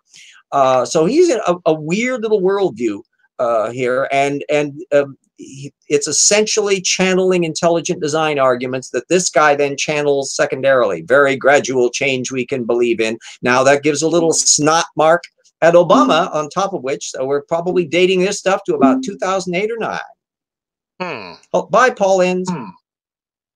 Oh, did he head out? Oh. Either that or he's recycling for something else. Of course, it is getting late there, 11:14. So who knows? It's 3 o'clock in the morning on your end. Yeah, it's 2:14 over here. 2 o'clock. Yeah, it's 2:14 over here. All right. Okay, RJ. I'm echoing back through you. So I'm echoing back through you. There. Okay. Good. There. It ceased now. Anyway. Yeah, one thing you'll notice about Mr. Dubay is he's fond of when he latches onto a source, he'll basically read line by line. He'll basically read line by line through the whole thing. Like I was doing one of his videos, not in a Hangout, and he just found some old book and was just reading lines. And through the entire video. I suspect that's what we're going to have here. Exactly what you said. It's characteristic of lower echelon parasites because they don't actually understand any of it. And they're reluctant to improvise or to condense or to restructure, because to do that, they would actually have to know what it is they're talking about.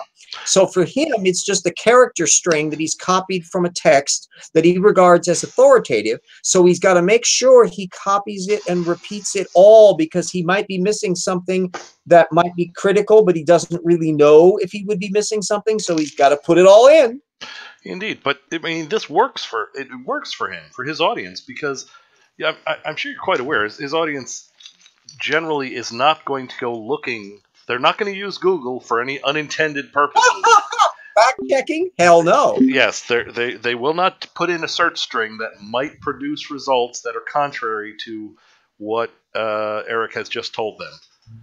So yeah. Anyway, and so when you go on there, the essence of a parasitical scholar is their tendency. If this guy were footnoting, we would see it more directly. That you would see that he would be very slavishly accurate in copying everything out exactly as it was in the source he copied it from, because he wants to make sure he's really careful, but he doesn't understand any of it. So he'll get a generic notion, and that's why if you are actually debating with the guy or discussing stuff, by asking the right questions, you could probe just how deep the veneer runs before you discover that it's laminate. Yeah, but first of all, he never debates. And second, probably not. Yeah. No, he never debates, and that guy just throw you a big bowl of word salad, and the poor idiot. No, that's true. And the poor idiots who listen to it are just so filled with that word salad that it must be true. Yes. Oh yeah, it says what they want to be true. Ooh, somebody named Harun Yahya said something I want to be true. It must be true. William Dembski, a person who must be a scientist because there's somebody saying so, says something that must be true. Blah blah blah. And the idea that any of them would ever bother to read any of the original texts or worse, fact check any of the damn stuff.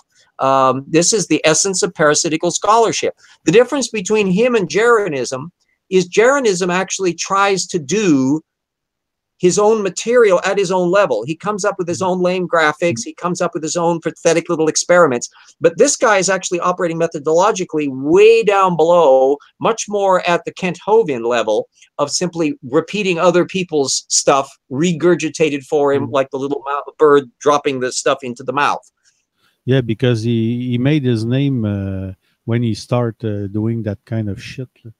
You know, the old Semitic texts from the 1800s. Oh yeah, yep. And he literally quoted them word by word. And Protocols of Elders of Zion or stuff like that. Yes, yes. Yeah, and he just reads them. Oh boy, I'm really disliking him more every minute. Not only a bland secondary parasite, but a nasty little troll to boot. Oh, cute. Mm-hmm. If you watch, if you have the patience to watch one of his earlier videos, it's patience in air quotes, as in first heavily sedate yourself first.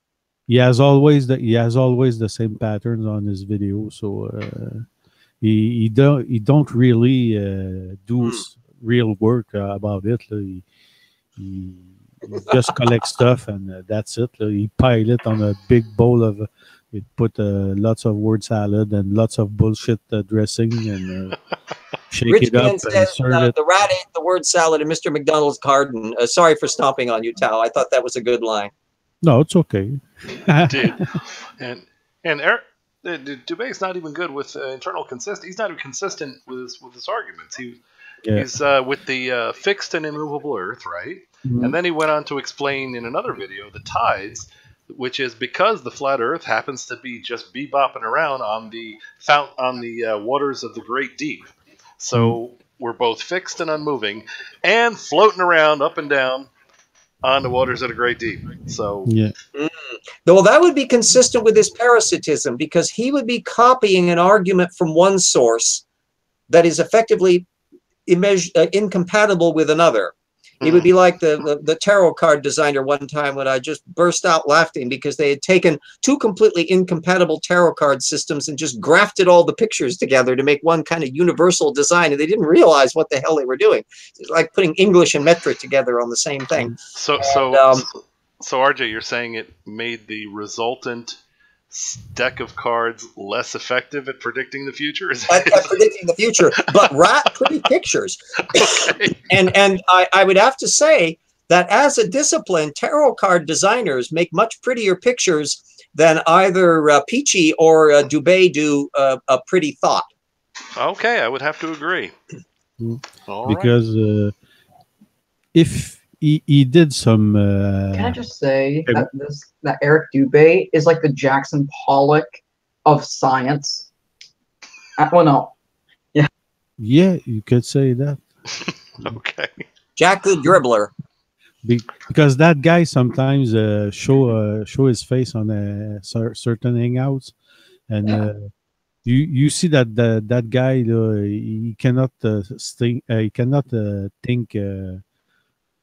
If you ask him a question, he will not give you a rational answer. It will always be some kind of weird and incomprehensible, but the guest who will receive him will say, "Oh yeah, it makes sense." Say because the guy was too shy to say that. Hey, you don't make sense. But since he's like the guru of a certain branch of the flat earthers, he would say that the sky is green, and the poor fellows will say, "Oh yeah."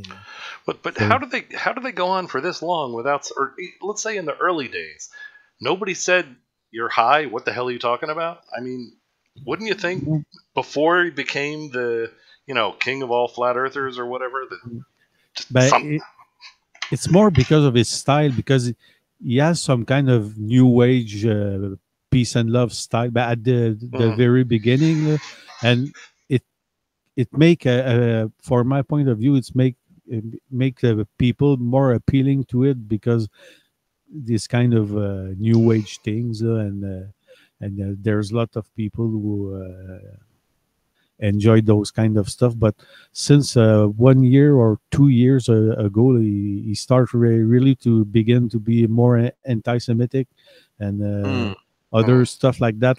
Say it was some kind of insinuation, but you see that on his video he puts a lot of graphics, posters and stuff like that. And for the last 1 year or so, he begin to you see that there's some kind of connection with anti-Semitism, and that's a kind of twist that some flat earthers I would not say that made a schism, but you see that some of them are split from Dubay because How about of a that. fishizzle? Yeah, and you have to wonder if I don't know what it would be in Dubay's case, whether they've done this stuff long enough that they're starting to believe that, yes. or what's also possible is that they've discovered there's a market for that because But there is. That Hard guy, to tell. that Demographic- guy. Yeah, well, go on. Sorry, RJ. Go on. Oh, well, I'm just saying that demographically, remember that creationism in general is hyper-conservative, and geocentrics are an even more hyper-conservative branch of those, and flat earthers tend to be a subset of that. So the idea that kind of anti-Semitic and extreme right-wing philosophy could be lurking around in the background of a lot of flat earth things wouldn't surprise me at all. Yeah, but because the anti-Semitism that he tends to show, it's, for my opinion, it's more because he wants to. There's lots of in the conspirators branch that are anti-establishment. Sorry, and says there's a lot of people who said the Jews are control the economics and things like that, and it's like.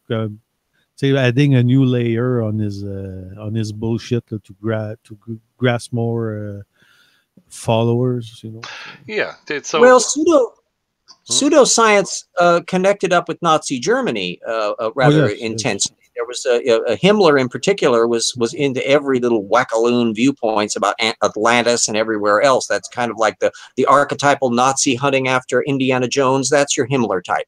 Yes. And so the Welteisslehre, the world ice theory, and a lot of that pseudoscience that was in Germany from the 1890s up until the 1920s or so, a lot of that got filtered into the fringes of Nazism. So we can see exactly the same phenomenon here. It's potentially as scary as all get out if they get into political power. Yeah, but I don't think that Dubay is not that.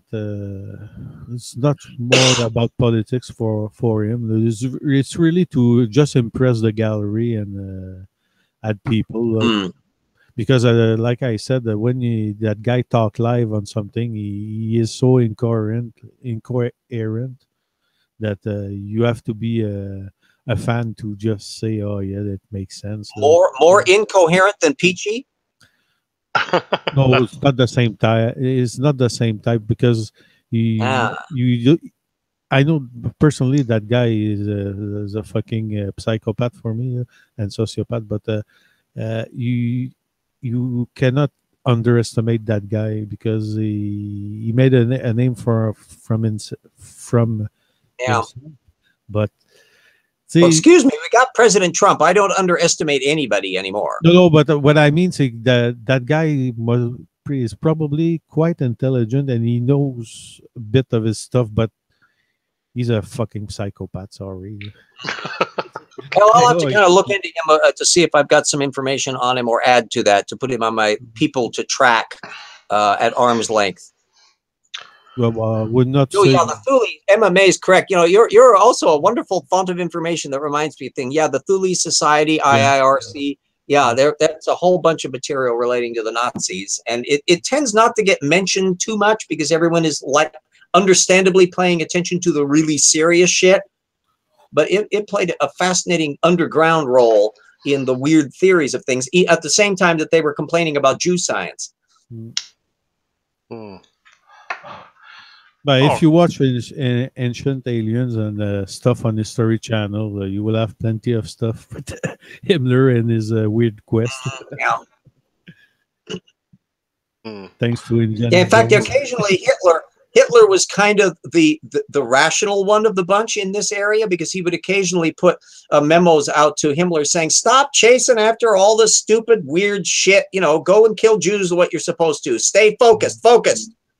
Yeah, and just for the little story, it was funny because back in those days, Himmler, his top archaeologist was a Jew, and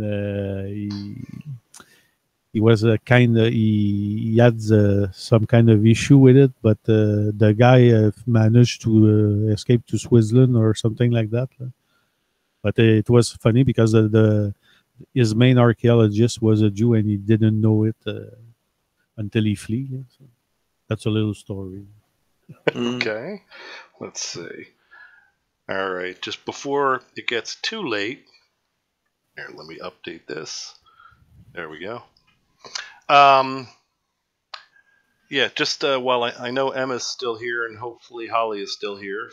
If you recall, the two announced winners even before contests started for oven mitts. I just put the email address is sciencestrikeforce@gmail.com. I just put it in the description. All I need is a shipping address, and it can be a PO box. You all know how big an oven mitt is, and it'll be in one of those little soft envelopes. So give me a shipping address, and congratulations, your sarcasm has won you ScienceStrike Force safety devices. All right, shall we get back to Eric the Fool? I'm sorry, did I mispronounce his last name? Isn't that redundant? I think I mispronounced his last name. I think it's supposed to be pronounced Dubay. I thought it was Eric Psycho Dubay, but right. Okay, yeah, same guy though. It's an alias. Okay, here we go. A cell was formed which had acquired everything necessary for life, and that it duly came to life. The theory of evolution again collapses at this point, for even if this cell had existed for a while, it would eventually have died, and after its death, nothing would have remained. Okay, drink one cell. Okay, so that's it. He's Yeah, a it's perfectly one lonely linear. little cell. Yeah, it's a linear it couldn't process. Find anybody on Tinder? Yeah. Oh my god. So he's got an absolutely linear view of the entire process. There was only. Oh no, he's not up to linear yet. He's pointillist and pointless. So he thinks there was there was one like clump of chemicals. One dimensions. And Like negative one dimensions. God. Well, you know, the cliche idea that creationists invariably have, and this is across the board on stuff, where they have to imagine that there would be like 50,000 mutations all at once take place in this one organism, and then it has to find the perfect mate, that all those mutations are occurring in them too in order for it to have a mate that's going to produce an offspring to produce a new species or kind. And you're going, oh my heavens, we really do need to go back to basics on population genetics, buckaroo. Indeed. All right. Play once again. It could have been Grinder, RJ. Yeah, indeed. There. Yes, that great Grinder Tinder thing that went on in the Precambrian. Oh, that explains the Cambrian explosion, doesn't it? Yeah. Oh, okay. I did not say that. I did not say that. That was someone else that must have walked through the room and said that behind me in my voice. It must have been the damn pug. And have you noticed, by the way, that we seem to have entered the repetition stage of his monologue? All right, let's see what else he's got. And everything would have been reverted to where it had started. This is because the first living cell, lacking any genetic information, would not have been able to reproduce and start a new generation. Life would have ended with its death. The genetic system does not only consist of DNA. The following things must also exist in the same environment. Enzymes to read the code on the DNA, messenger RNA to be produced after reading these codes, a ribosome. Okay. All right. RJ first. How dare you invoke Richard Feynman, one of the most brilliant people who have ever lived? How dare you try to authority quote Richard Feynman, who thought creationism was a bloody stupidity? Oh, you do not have the right to even lick the shoelaces of Richard Feynman, you little troll. Harumph, I say. Fie. RJ, you said you were the most brilliant man that ever existed. No, I just read them. Oh, all right then. I have the biggest ego in the universe. Zaphod Beeblebrox, move over. All right. To which messenger? Oh, I'm sorry, Tao. You called drink as well, did you not? No, I was agree with what RJ was saying. Okay, very good. Here we go. RNA will attach according to this code, transfer RNA to transfer the amino acids to the ribosome for use in production, and extremely complex enzymes to carry out numerous intermediary processes. Such an environment cannot exist anywhere apart from a totally isolated and completely controlled environment, such as the cell, where all the essential raw materials and energy resources exist. The Big Bang theory is easily just a little tiny brief drink here. There's a brand new paper in the Proceedings of the National Academy of Sciences on the work that's ongoing on working out ribosome-free RNA replication and the early prebiotic systems thereof. So don't count your little abiotic chickens before they're hatched there, Dubay. You know, that sounds like a link to throw in the description as well. RJ, would you mind sending me that later on?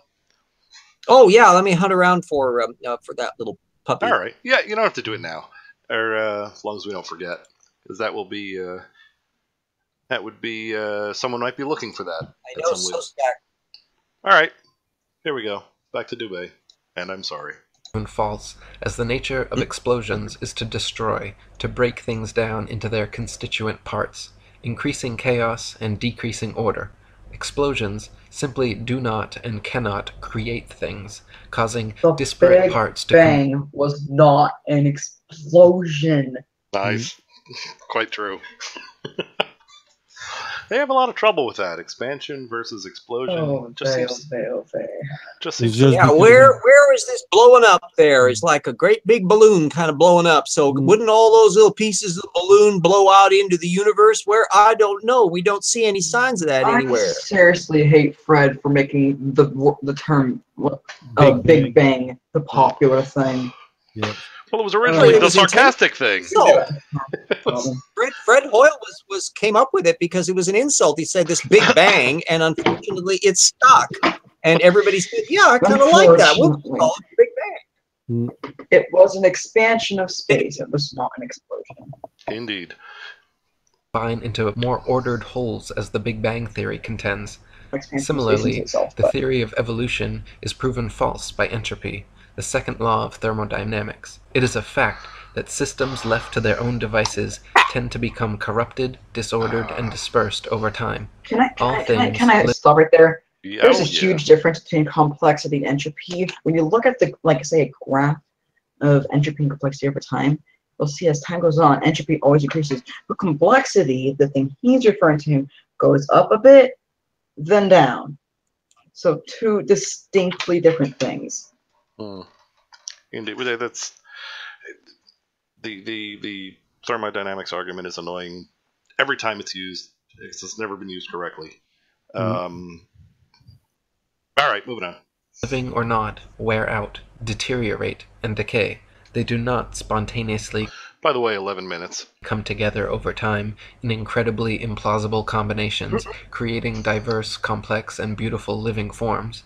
Thus, the theory of evolution is in direct opposition to the law of entropy. Evolution supposes things become more ordered, more structured, and more complex over time. But from rust to mold to rotting corpses, nature is everywhere at odds with such a notion. Furthermore, according to the Le Chatelier principle in chemistry, life could not have been formed in the sea as evolutionists allege anyway, since the peptide bond created by amino acid chains produces water molecules. It is not possible for such a reaction to take place in a hydrous environment. Harun Yahya wrote, "Organic matter can self-reproduce only if it exists as a fully developed cell with all its organelles in an appropriate environment where it can survive, exchange materials, and get energy from its surroundings. This means that the first cell on Earth was formed all of a sudden, together with its amazingly complex structure. What would you think if you went out hiking in the depth of a thick forest and ran across a brand new car among the trees? Would you imagine that various elements in the forest had come together by chance over millions of years and produced such a vehicle? All the parts in the car are made of products such as iron, copper, and rubber, the raw ingredients for which are all found on the Earth. But would this fact lead you to think that these materials had synthesized by chance and then come together and manufactured such a car? There is no doubt that anyone with a sound mind would realize that the car was a product of an intelligent design. In other words, a factory. And I gotta stop the thing for a drink there. Not uncomfortably numb every time he says, yeah, I make the spoon in a garbage disposal noise. Yeah, me too. Oh, Brian, yeah, did you pull up the technical on that? I think it's an open access one on that Jang paper. Sorry for the interruption. Oh, not at all. I wanted to copy these anyway. Yeah, it's a fascinating thing because it's they're utilizing a non-enzymatic way of making RNA. And so this is regarding what you're doing in a pre-cellular, prebiotic environment. They're gradually working their way step by step by step, doing the hard work that nincompoops like Harun Yahya or Mr. Dubay are not likely to be doing. Okay, just making sure okay, got it. We'll make sure to add that. PNAS always sounds like a sneeze. PNAS, it's an important one. PNAS.org, folks. Everybody should make use of that because it's our National Academy of Science. We still got it, hopefully, for a while under Trump. It's open access after a year. Some of the articles are open access right up in front. It's a major science thing that's available to all. Plus, unlike Science and Nature, where they don't cite who cites stuff anymore, PNAS is part of the Highwire system where you can actually see subsequent works that have cited it. So it's a scholar's dream as to be able to follow up on stuff. Oh yeah, we're off onto a completely side issue here, Fino and I. Okay, sorry. That's all right. Well, here we go. Let's jump back. It's not like we're missing much. It's just Dubay talking. Burns. I mean, Dubay talking. What exactly do you think we're missing? I mean, nothing. All right, here we go. At least it's not words, right? Here we go. Middle of the forest. The sudden emergence of a complex structure in a complete form, quite out of the blue, shows that this is the work of an intelligent agent. An extraordinarily complex system like the cell is no doubt created by a superior will and wisdom. In other words, it came into existence as a creation of God. And made nipples on man. Absolutely. Well, I don't know. I think his argument may be valid. It's put two softballs, vital food production, in between two plates that can crush them. All right. So his point is what? Science is hard, therefore magic. Do I pretty much have his? Things are complicated, therefore only a super duper designer could have done it. And I won't know about any of the details because I only read Harun Yahya and know only how to copy things out to about 2 paragraphs. I'm not sure. It's like he grabbed like all these basic analogies that are explained in like pop science or something like that, but then ignores like the context behind them and grabs only analogies and then applies them literally, and then tries to make his argument from there. So all the babbling so far, and this is what he comes up with: the watchmaker's argument. That's it. That's what we've listened to all this crap for so far. There's not a thing in here so far that you would not find in spades in a Harun Yahya site. So he has given the game away. I would imagine you'll probably find all of these images if I were a creationist, I would hide the watchmaker argument as much as possible, because to me it points away from a creator, because quite clearly it is not intelligently designed, given by not only male nipples but my crude point. Well, we won't talk about your crude point, sir. I think that's not proper and polite company. Oh, don't worry. We've already gone past the word girl, okay? The flaw in the watchmaker argument, although Paley recognized this in the original thing, he regarded it as a strength, is that the watches replicate. Living watches replicate in a way watches don't. So Paley would say, oh, imagine how much more clever you would have to be to design a watch that can replicate than designing a standard watch that just goes bing, bing, bing. But the difficulty is the moment you accept the idea of replicating watches, you are no longer looking at the object of design when you pick the watch up on the heath. Now you are actually picking up the descendant of a watch that may or may not have been designed. So now you got to look at the historic watch production.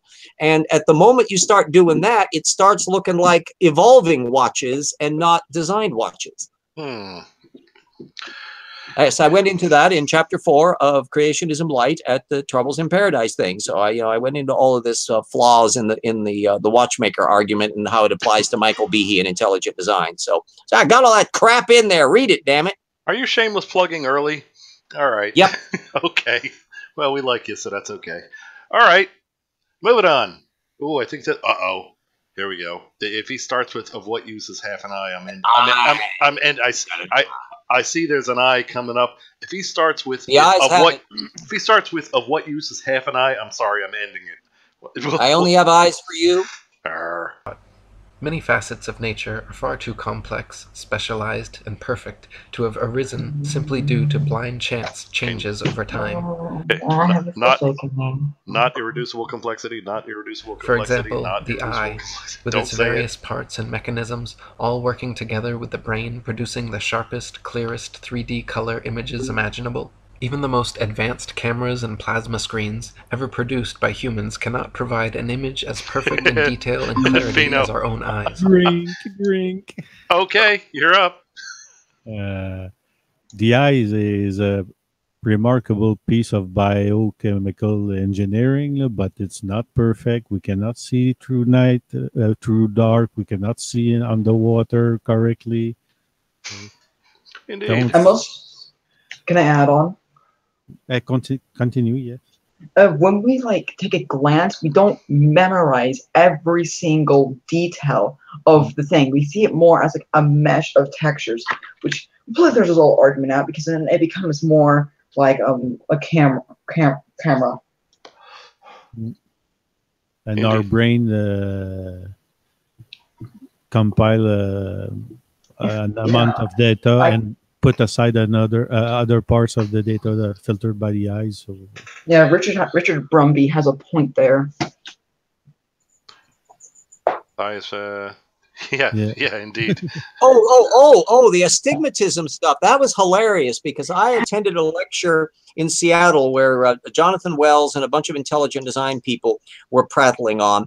And somebody asked him in the audience about when he was saying that some things are not actually genetic and therefore they're outside of things and super duper mysterious, and asked whether or not there was genetics to nearsightedness and farsightedness. And Wells jumped right in off the high board into the empty pool by announcing, no, there was no evidence that they were genetic. So I went back when I got back home to my niece and got on their computer. I did some Google searching and found quite a few technical papers on the genetics of astigmatism and nearsightedness and all of that. So it's clear that poor old Jonathan had never bothered to even searching on this thing. He's so obsessed with this idea that there's non-genetic components to stuff that he can't seem to identify. All right. Well, at least we haven't gone all irreducible complexity yet. Let's hopefully he won't. And I'll just mention PAX be with us, the PAX6 gene that's involved in the evolution of visual systems in metazoans. PAX be with us. Charles Darwin, the originator of the theory of evolution himself, admitted quote mine, warning, quote mine coming. The thought of the eye, the obligatory eyeball as quote, he knew what an impassable obstacle the eye presented for his theory. And it is the same with ears and audio equipment. Oh, for over a century, many thousands of researchers. At least he didn't read the quote mine. He just made reference to it. Researchers, scientists, and engineers. Oh, I gotta pull a drink on this one. Okay. Oh, the last thing he should be mentioning here is ears and hearing, because, of course, our mammalian middle ear makes use of the reptile jaw transition bone material. We know it embryologically. We know it genetically in developmental biology angles, and all anti-evolutionists, without exception, avoid this subject and screw it up. And you seem to be implying that Mr. Dubay was unaware of this. Of course he was unaware of it, because he only listens to Harun Yahya. All right. You're having way too much fun with that guy's name. I'm not even drunk, but boy, it's fun to know. It's like Colbert when he would be talking about Jeb. So I think Harun Yahya needs to have a little Indian yelp on the end. All right, that's fine. That's fine. We can live Dobby with that. has been a bad elf. Thank you, Fino. All right, here we go. Have been working in factories across the world trying to produce sharper, clearer audio and video playing and recording devices, never coming close to the capabilities and perfection of the human ear and eye. Harun Yahya wrote, I would like to see him focus on something really up close and focus on something really far away using this magnificent resolution. It ain't gonna happen. There's a reason why we have to focus on one scene and another. We can't focus on all of it at once. Indeed. And I'm one of those people with those glasses on because my little eyeballs are one eye nearsighted and the other eye farsighted. So what can I like call the creator, which in Harun Yahya's case is Allah, and like say, can I get a warranty coverage on my eyes, please? Thank you, creator. It's amazing when the Muslim intelligent Zionists, young Earth creationists say that, oh, look at the eye resolution. It's so magnificent. It's so perfect. And then they're wearing like the most giant spectacles. That would be, that's Kenny Ham is a perfect example of that. Deepak Chopra, I think, wears glasses. All right. Back to Mr. Dubay. Hands with which you hold it. Then lift your head and look around you. Have you ever seen such a sharp and distinct image as this one at any other place? Even the most developed television screen produced by the greatest television producer in the world. RJ, Fino has a compliment for you in the public chat. Cannot provide such a sharp image. Jeb. No. If you have the live one up, RJ, don't lie. Your eyes have gone bad because your brain contains so much knowledge that it compressed their shape from the backside. Oh, that could account for it. Yep. Three-dimensional, colored, and extremely sharp image. No one would say that a hi-fi or a camera came into being as a result of chance. So how can it be claimed that the technologies that exist in the human body, which are superior even to these, could have come into being as a result of a chain of coincidences called evolution? It is evident that the eye, the ear, and indeed all the parts of the human body are products of a very superior creation. Charles Darwin, in his Origin of Species, the veritable Bible of atheist materialists, stated that If my theory be true, Ah. numberless intermediate varieties linking most closely all of the species of the same group together must assuredly have existed. Consequently, evidence of their former existence could be found only amongst fossil remains. Darwin himself knew no such transitional forms had been discovered, and hoped that they would be found in the What future. age do you think it Robert was? Broom did and predicted that. They treat Darwin as if he's the only one that spoke in, that only influenced the idea of evolution. But no, he's the one that proposed the idea of the theory through natural selection. He didn't even come up with the original evolution theory, which then later they found the fossils. Okay, Yes. which by the way, from calculus, they're probably going to continuously say, "Where's the missing link?" Well, Kyle, now don't you know that paleontology stopped in 1882? No one's done anything since. Yeah, I'm pretty convinced that if you removed every word written by Charles Darwin, not to minimize his contribution, and just left everything else, the theory's pretty much bulletproof, even without Darwin's writings. I mean, yeah, and as people have pointed out, that Wallace, of course, came along and developed it independently. The data would still be there, and of course, we know that in 1912, good old Robert Broom, using evolutionary theory, was able to predict 20 years in advance the exact transitional form for the jaw with the reptile-mammal transition, and we actually have transitional forms in all the stages of the development of the middle ear in the evolved mammal system. But unfortunately, good old Harun Yahya does not discuss it, and therefore our little Dubay doesn't notice it because he's a parasitical git. Oh, wait a minute, RJ. The creationists have told me on numerous occasions that no transitionals have ever been found. That's because they read other creationists. Oh, all right. Now it makes sense. Okay. Yeah. Here we go. Yeah, see, Even admit- you know, it's absolutely amazing. There's an old line from the Murder by Death. No, not Murder by Death. The other one, the Chief Detective, where the Caspar Gutman character is saying about how that it's a little known fact that in 1592, 3 Albanian sailors conquered all of China, Tibet, and Mongolia. And I didn't know about that. It says, well, you would if you studied history in Albania. Well, that's what we get into with the creationists. If they only read one side and never fact check, hell, it's amazing how little they know. Indeed. All right. Moving on. In his Difficulties on Theory chapter that these missing intermediate forms were the biggest stumbling block for his theory. He called it the most obvious and gravest objection which can be urged against my theory. Harun This is Yahya what is wrote, called a lie. According to the theory of evolution, every living species has emerged from a predecessor.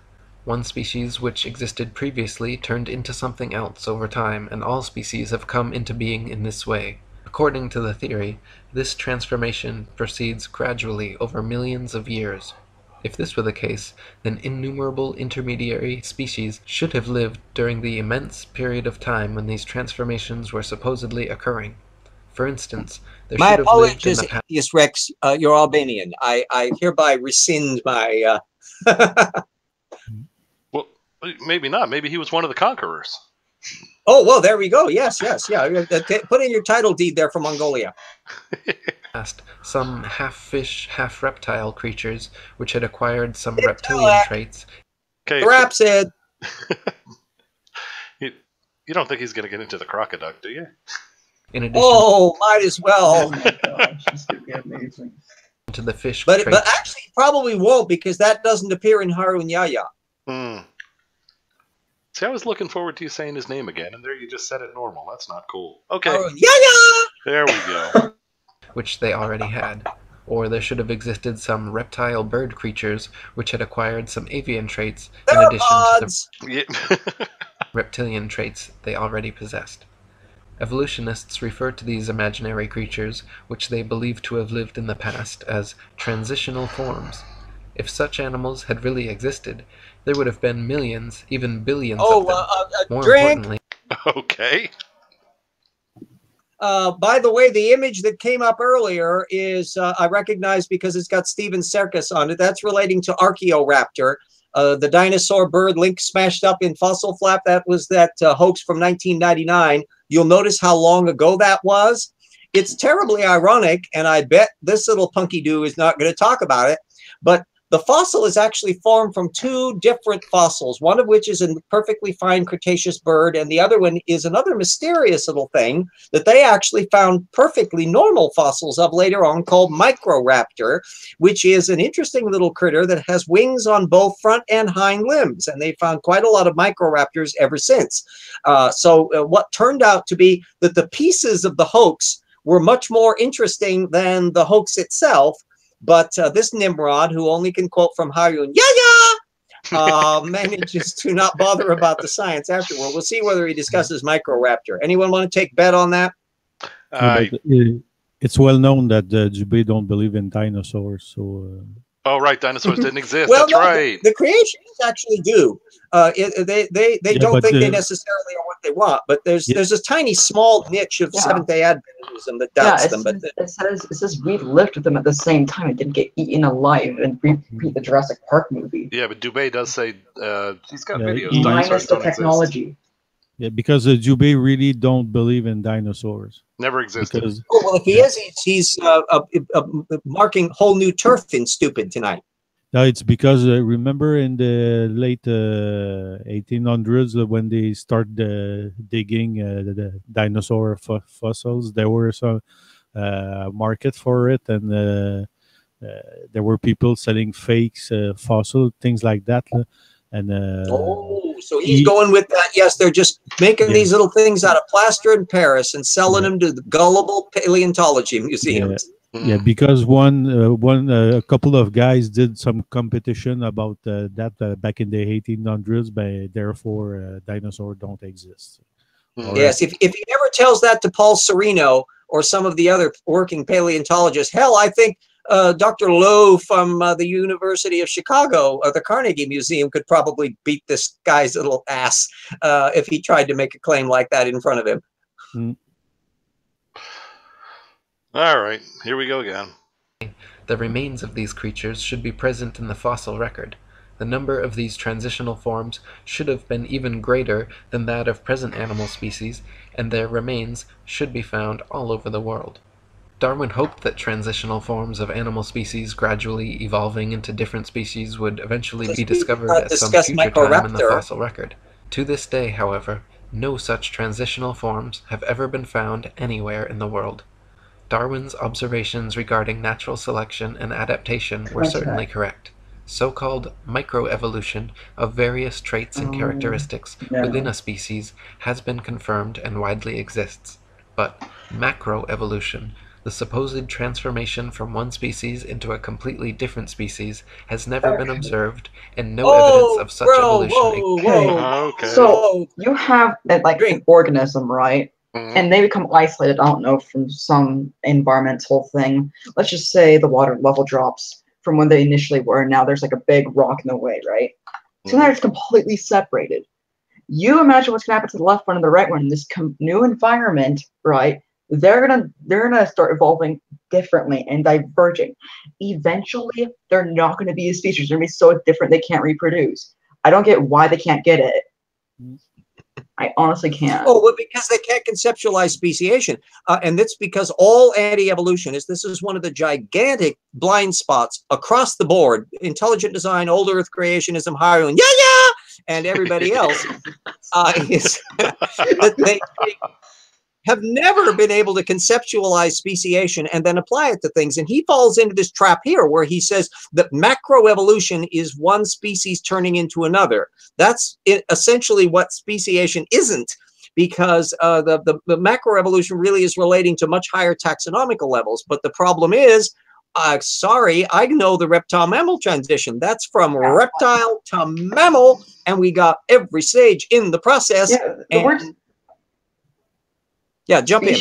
Okay, species is like a really when you get into the technical stuff, it's a pretty ill-defined concept, because you get into certain animals of bird that have, you say, this one species, I put in air quotes, it's other species because it's a loose term, but then you see that while they mostly breed with this one bird, they also breed with this bird, which should be another species, but aren't.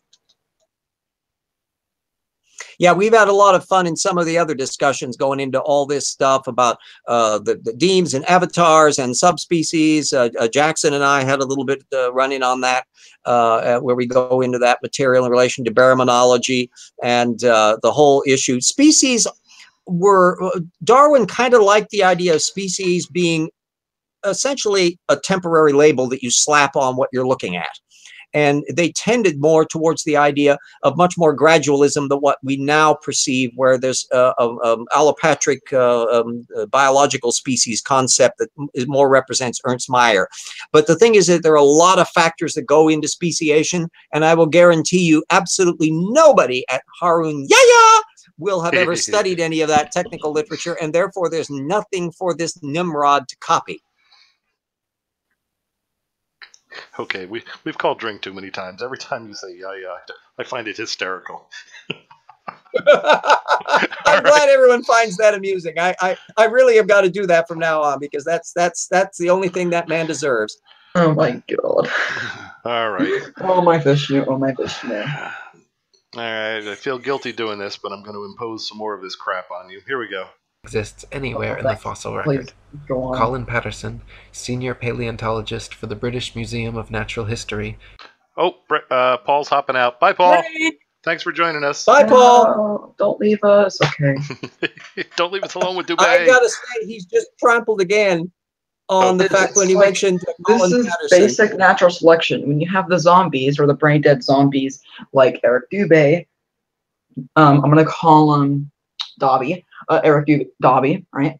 When you have him and you have other people together, the ones going to survive is the ones who can get the hell out of there the quickest. So he's logical enough to see that natural selection is going to take us all out, and we're going to be much dumber than Paul. So he's just going. Oh, I got to jump back in because my screen's frozen on here, because I want to see if he's got what he's coming up with Colin Patterson. Be back. All right, he'll be out and back. Talk amongst yourselves. There we go. There we go. Bump it up. See, Colin Patterson, no, he's still stuck. So the little jerk didn't even, he's slow on his own uptakes. Colin Patterson, I got a whole section in Slam Dunk about him. And in fact, Christine Janis loved that part too, because she interacted with Colin Patterson as well. He's one of the darlings of the authority quote set. It gets quoted an awful lot in all across the board intelligent design literature that then is copied by Harun Yahya and then ultimately by him. So what this guy essentially is about 3 stages removed from the issues that Colin Patterson and Claydism and all of this stuff was dealing with. And boy, that's a whole show in itself to explain how all of them got astray way before Dubay gets astray. But of course, he thinks the Earth is flat. All righty. Here we go. And an ardent evolutionist, even he admits that Darwinists must concede natural selection has never been observed to actually cause anything to evolve. He said, "No one has ever produced a species by mechanism of natural selection.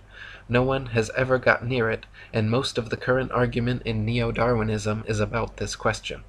Harun Yahya wrote, "Even in the most scientific books about evolution, the stage of transition from water to land, one of the unexplainable points of evolution, is given in such simplicity that they do not prove to be believable even for children.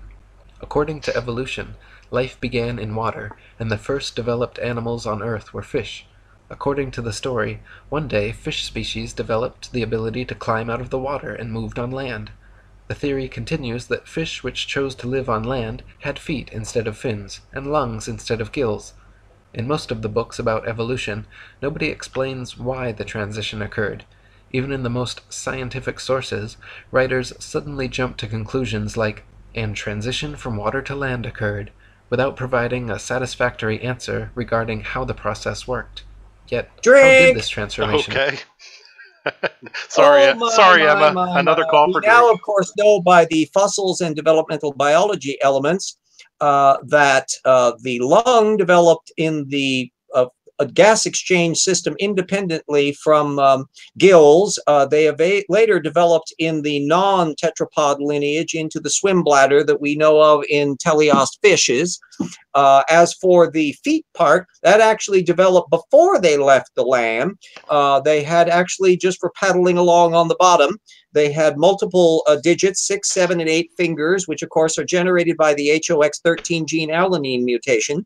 And when you move up on land, the selection pressure then developed for much smaller numbers of fingers, which eventually got into the tetrapod mode.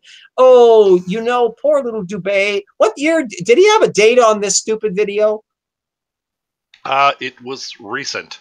This was a recent. I mean, it was from at least this the month. The only excuse that he has for not knowing about the last decade of research is effing stupidity, right? I'm thinking. That is correct. Yeah. Okay. Just wanted to get that settled. All right. Okay. Going into all of this information in some of the sections of Evolution Slam Dunk, available at an Amazon.com near you. Is that another shameless plug? It sounded like one. Absolutely. All right. Desperation breeds desperate measures, young man. Gotcha. Okay, here we go. Occur. It is obvious that a fish cannot survive out of water for more than 1 or 2 minutes. If we assume that a drought really existed, as claimed by evolutionists, and fish were for some reason drawn to lands, then what would happen to fish even if this process lasts for 10 millions of years? The answer is straight. Fish leaving the water would inevitably die in a few moments. Even if this process lasted for 10 million years, the answer would still be the same. All fish would die one by one. Nobody would dare say, maybe after 4 million years, some of the fish suddenly acquired lungs while they were trying to survive.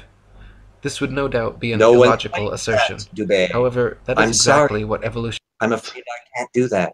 They think it's like you instantaneously change from one thing, like you're a human and you're like, my life sucks, I want to be loved, I'll become a cat. That isn't how it works. It's not that you're like consciously thinking, oh yeah, I'm gonna choose that trait. No, the traits are random, but natural selection breeds out the bad traits, and then it looks designed.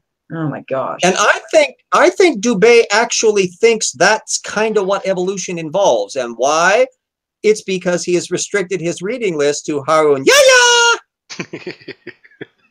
I'm not sure if like science books are this bad that they might misrepresent it, or if he's just that stupid.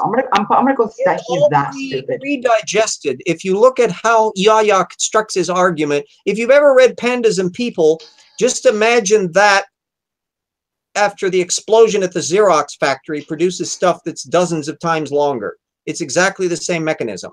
There's no shortage of diligence on the part of Harun Yahya! But the problem is that if a Dubay type never bothers to check out any of the stuff and simply goes through and pulls up the material, we can see the bacterial flagellum and we can see Mount Rushmore. Oh, we're about ready to channel Bill Dembski and the intelligent design movement. Yawn. Are we predictable or are we not? All right. Here we go. Evolutionists claim. The theory of evolution supposes that life somehow originated and evolved in the sea until somehow something that had theretofore lived only underwater grew lungs and feet and started living on land. Darwinists already claim answered. Fish, Next question. Creatures living only underwater, turned into amphibians, creatures living on both land and water, and then amphibians evolved into reptiles, creatures almost as if there was a transition. Living only on land. Then they propose some reptiles evolved wings and became birds, while other reptiles evolved and became mammals. None of these transitional forms have ever been found, however, nor could they realistically exist either. You realize, of course, what he's just stepped onto. It's my giant trap door. Excuse me, Mr. Dubay. Not only are there evidence for the reptile-mammal transition, there's so much of it that it is the slam dunk of macroevolution, and I can guarantee you nothing in Harun Yahya mile of it. He doesn't cite anybody. He doesn't discuss any of it. He just pickies here and a little picky there and a little picky there, and he never discusses propanagnaathids and the various other therapsids and the synodonts and all of that material. So I can tell you, you have just been caught out. You are an ignorant git. You are lazy, you are stupid, because this is information that is openly available to anyone of curiosity and a damn mouse click. And in 2017, nobody has an excuse for not knowing this information unless they stop and get away from Harun. Yeah! Don't you just love it when RJ gets this animated? Yeah, this is an area about which I know all of the data set. John G. West. This is particularly ironic to bring up John G. West. This isn't even Jonathan West. This is the little light apologist there who simply riffs off. John G. West is kind of the Dubay of intelligent design. He's basically copying off of other people's stuff as well. So, you know, and of course, remember, .org does not accept young earth creationism. It does not accept flat earth. It does not accept the vast majority of the worldview that Mr. Dubay seems to think is real. It does not claim that Newton is wrong. It does not claim Einstein is wrong. Is it that because the Discovery Institute hasn't specifically mentioned Harun Yahya that Harun Yahya, that they don't get around to it? No, this is a monument to secondary citation, and I will wager that our good old Harun has managed to put these quotes up at the same degree of disingenuousness, mushing together groups of material from people who are actually incompatible with one another. No, this is shameless, pathetic secondary citation. Pooey upon you, pooey! But RJ, is there by any chance some kind of book people could get that would help them understand all this stuff? Should they run into arguments of this sort in the future? Oh, my! Let me think for about 1 microsecond. Oh, gosh, I think there is. Evolution Slam Dunk. Look at that. And RJ, tell them I get no, just so they don't think I'm up to something. Yeah, well, tell them I get no cut. If they go to my damn website, they can link to any one of the versions of it. You can get it in all electronic book formats, and you will read a book which paleontologist Christine Janis describes as an incredible tour de force. And RJ, tell them I get no cut, so they don't think I'm up to something. And he gets no cut, but you have my book, so you know that I am not blowing smoke rings on this. Absolutely, that is my cut. I purchased his book. If you're ever going to argue with these folks, do yourself a favor. Get the book. All right, moving on. For example, amphibian eggs develop only in water, whereas amniotic eggs develop only on land. So some sort of gradual step-by-step evolution scenario is impossible, since without perfect, complete eggs, a species cannot survive. Reptiles, allegedly evolving into mammals, is another example of evolutionist wishful thinking. Reptiles are cold-blooded, lay eggs, do not suckle their young, have 1 middle ear bone, 3 mandible bones, and bodies covered in scales. You heard it, the 3 mandible bones. Whereas mammals are warm-blooded, have live births, suckle their young, have 3 middle ear bones, 1 mandible, and are covered in fur or hair. Far too many distinct differences for gradual evolution. Okay. I will point out that what he has just read is everything that Harun Yahya has to say about the reptile-mammal transition. That's it. All he's done is quote the little teeny snippety-snip summary, all of which is head up his ass wrong. And because Harun never bothers to look at any of the secondary source material. Oh, Kyle, you're about to jump in there? Yeah, okay. When you like read any creationist post, right, and it's looking pretty detailed, if you just copy and paste it using like the Google search finder, I bet you will find 1 page and 1 page only linking, I don't know, to answers in Genesis on that same topic. Oh, well, actually, I'll tell you, because I said I've made a great deal of study of Harun Yahya. It is that other than his very first book from 1999, every one of them since then has been slavishly scrupulous not to use young earth creationist material. So they are essentially a parasitical copyist of intelligent design material, of which there's a large body of stuff to deal with. But the thing is that when you start ferreting underneath and removing the authority quotes and the quote mining and all of that stuff, it's all at a superficial level. It's all veneer and no stuff underneath. There's no there. And the reptile mammal transition is a spectacular bit, by the way. By the way, of course, we're looking, I believe, at one of I think the London specimen in graphic form of Archaeopteryx, and therefore they have just put a picture up of a fossil that we know exists because there's an actual fossil of it, and they're just announcing that it doesn't exist. Oh, thank you. I see. Indeed. Like saying, where's the evidence after you forget and wipe away all the evidence? Indeed. Well, remember you remember that blue toilet bowl show we had earlier in the show? If you actually add the flusher to that, that's what you get with Harun. Yeah. He's circling the bowl, is he? All right. And it's just going around, which of course we know will happen one direction in the northern hemisphere and other in the southern hemisphere on the flat Earth. I see.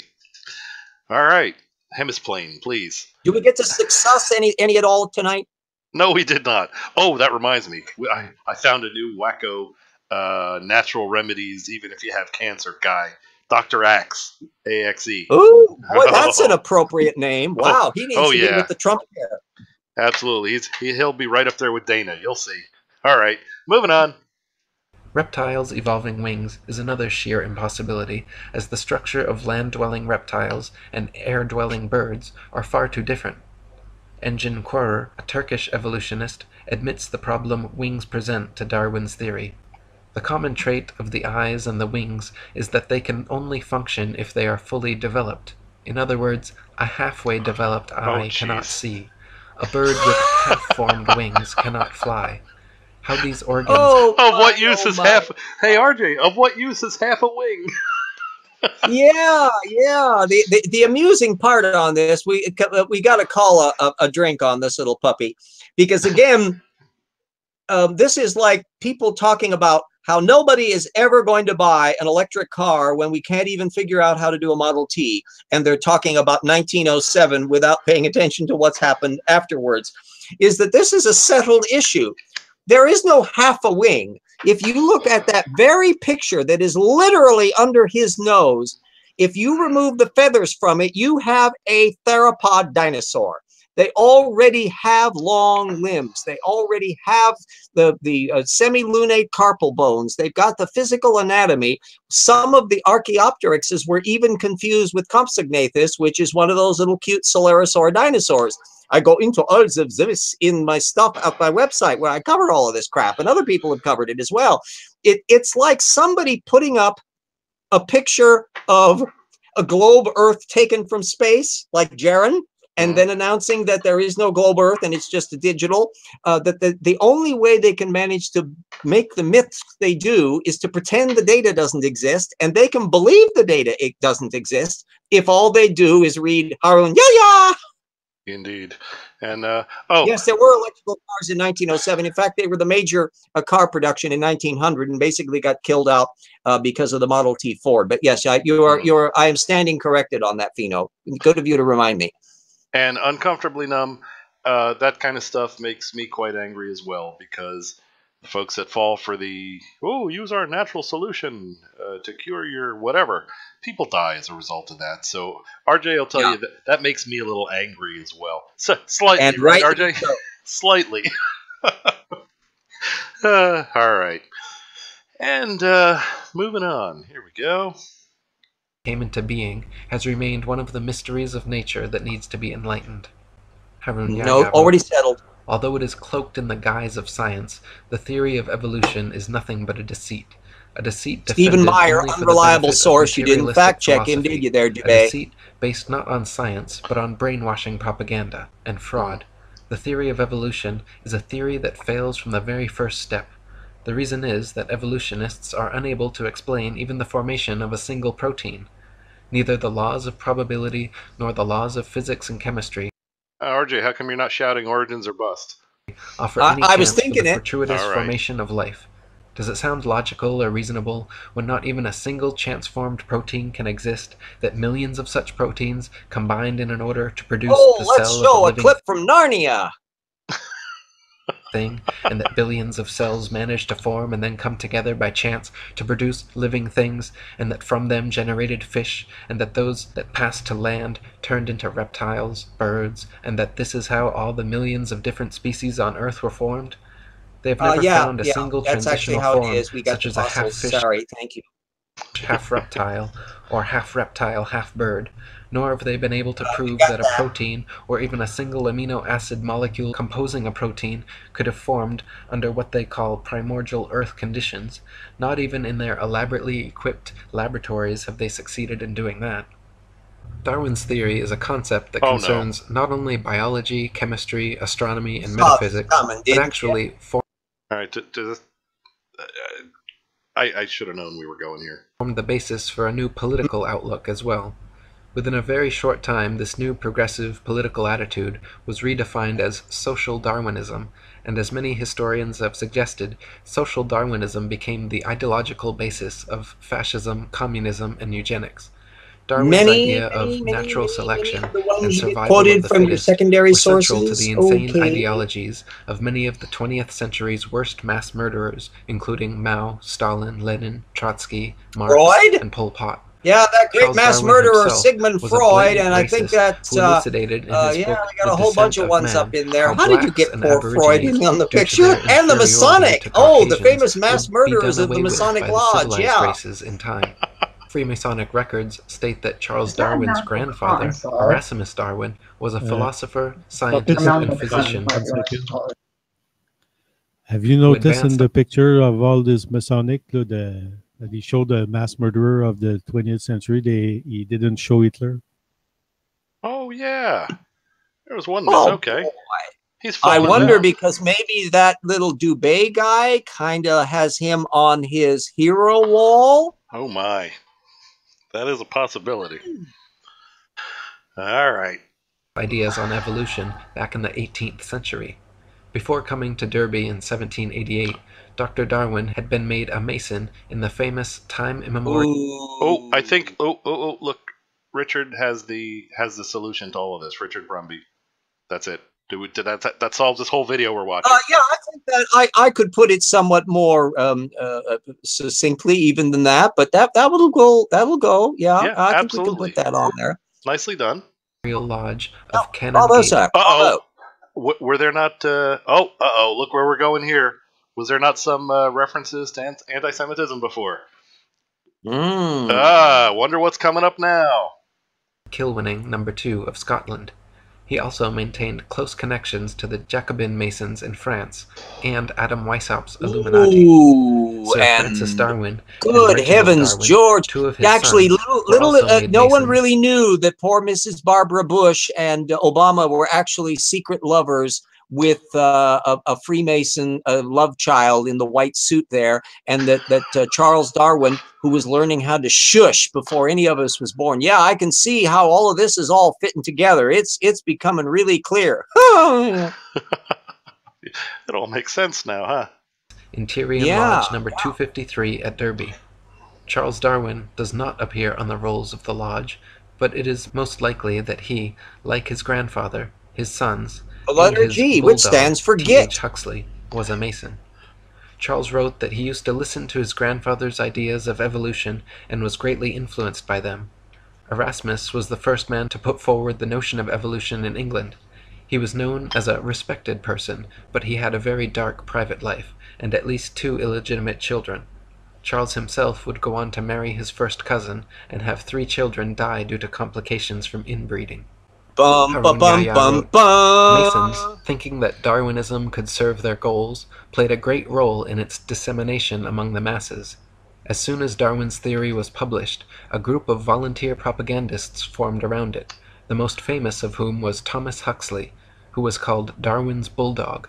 Huxley, whose ardent advocacy of Darwinism was the single factor most responsible for its rapid acceptance, brought the world's attention to the theory of evolution in the debate at the Oxford University Museum, in which he entered into on June 30th, 1860. A completely irrelevant picture at this point. You know, is the idea of actually having pictures relate to what you're talking about something that escapes you, Well, remember, he's what's he been doing the whole Is he gonna show? say like the Gmail logo looks like the Mason symbol? Because clearly the best way to take over the world is to make cartoon villain hints of the thing you're trying to do.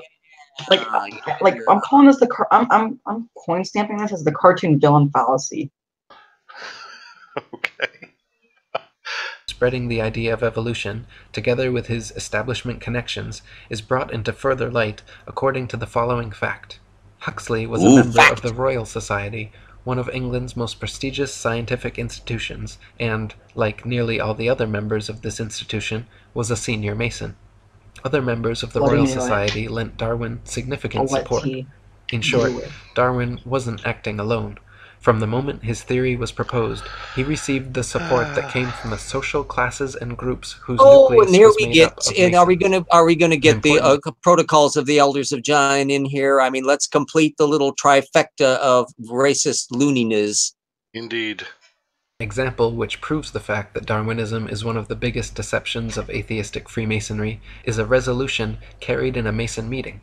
The 33rd Degree Supreme Council of Mizraim Freemasonry at Paris reveals in its minutes its promotion of evolution as science, while they themselves scoffed at the theory. The minutes read as follows. I say. It is Damn with scoffers. this object in view, the scientific theory of evolution, that we are constantly, And by means notorious of our press, astronauts arousing and a blind confidence in these holding his theories. tongue out. The intellectuals will puff themselves up with their knowledge, and without any logical verification of them. Now, what's going on over here? Is that a Masonic watch? Is that what that is? Or is this another... Anything to do with... Or Masonic finger positioning or something? Excuse me, but I didn't know I must be a Mason because my two central fingers tend to form a natural arch that way because of the diastema gaps between my fingers. So I must be a Mason too. The secret's out. We've seen it before that... oh, wait, maybe he's referring to the... See, there he's got the ring. Okay, so that one sort of works. I got nothing against that. Is that the secret decoder ring? Might be. But we've seen in videos before... In Cracker Jacks? Any hand gesture they define as Masonic. If you scratch your nose, Masonic symbol. Yeah. Well, I think I am ready to give him a hand gesture, but I don't think it's Masonic. Will put into effect all the information available from science, which our agentur specialists have cunningly pieced together for the purpose of educating their minds in the direction we want. Cunning Do not scoffers. suppose for a moment that these statements are empty words. Think carefully of the successes we arranged for Darwinism. Atheistic Freemasonry in the United States has picked up the resolution of Mizraim before long. New Age magazine in its March 1922 issue stated that the kingdom of atheistic Freemasonry will be established by evolution and the development of man himself. As seen above, the false scientific image of evolution they is have hands and they're tucked. Their stomach, torso. Got hands. Newton's got hands. This is like there's no doubt about it. See, it's all becoming clear now. Look, Masons have hands. They have hands. Therefore, they're Masons. Checkmate. Checkmate us.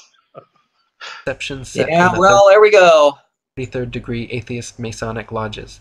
Atheist Masons openly admit that they will use the scientists and media which are under their control to present this deception as scientific, which even they find funny. It involves the finger next to the index one. Yeah, that was the image I was coming to mind, Richard. I was practicing a little bit of that on that. To overthrow religion and belief in God. Oh, here we got the trilogy of terror. One article mentioned, today the only valid scientific theory accepted both by most civilized countries and underdeveloped ones remains to be Darwinism. Note that every one of these people seem to be doing what all of us have been doing this entire show, which is face palming. Face palming. Yes. However, little did we know that face palming was all part of the Masonic conspiracy to foment evolution on the world. Yeah. Indeed. It's all becoming clear now. Now we know why Hitler didn't get on his little list, though, do we? Indeed. And see, this is what we're trying to protect all of you from with our great Masonic mitt scheme. How much a piece? Yeah, are you sure that blue mitt that you're coming up with doesn't have secret Masonic symbols on it? Is it a Kickstarter and is it solar powered? Because if so, I'll fund it. But no. You got solar thorium freaking roadways. Okay. Solar thorium rotating hoverboard roadway. Okay, well, there's loot in it. We should do Made that. of genuine unobtainium. We need to like go turn to a video of like one of those pseudoscientific technologies. Masonic jazz hands. Oh, you've got it, atheist. The Masonic jazz hands. Alrighty. Okay, you know what? You know what would be a good one? Let's see if we can pull it off with the turbo encabulator. That would be the thing. All right. How did I forget? Oh my! I was just watching, I was rewatching those videos. All right. Here we go. Oh my lord! It's 3:30 in the morning here. This is disturbing. Here we go. Have collapsed yet. The legend of Adam and Eve is still being taught as religious teaching in holy books. In other words, it seems that one of the main goals of modern Masons... Wait, what's this crap? I thought in the Flintstones, I thought it was a loyal order of buffaloes. Water buffaloes, wasn't it? It was not the loyal order. Don't get what this is trying to prove. Oh, secret society I bullshit. think he's wandered off into his own little fantasy world now. Yeah, What? entirely possible.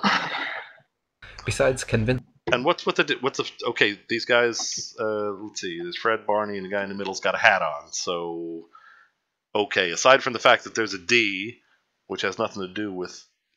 Why am I even bothering? Here we go. Or it could be one of those Jewish letters. Maybe, I guess. Yeah, you know, there's part of those secret symbols on there. We want to find out what was going on with Hanna-Barbera. Maybe the conspiracy, and this might be linking to Peaches here, is that they all have words. You know, looking yeah, at this, yeah. I know, yeah. I just, it's good that you mentioned that. Clearly, a conspiracy around words here. Indeed. And Dinosaur 13 became a fossilized husk because it attempted to listen to an entire Peachy lecture. All right. Earth and Big Bang is Peachy. to abolish creationism and replace it with their godless myth of blind chance evolution. Just like Copernicus never claimed to have any All right, straw man. No one says blind chance evolution. Moving on. new or special evidence for his heliocentric theory, Darwin never claimed to have any verifiable scientific evidence proving They his have evolution hands, theory. Yet and here they're we holding are something. 150 years later, no closer to a proof of either, but with the vast majority of indoctrinated sheeple convinced they are monkey men hanging from a spinning ball. Harun Yahya wrote, when we Hey, look at the I'm Western happy media to be a carefully, monkey we man frequently hanging from come my across spinning news ball. dwelling on Thank the you theory very of much. evolution, leading Disco! to I'd organizations well known much rather be a monkey man hanging from a spinning ball than a complete brain-dead idiot. I would agree. That is preferable. respectable magazines periodically bring this subject up. When their approach is examined, one gets the impression that this theory is an absolutely proven fact, leaving no room for discussion.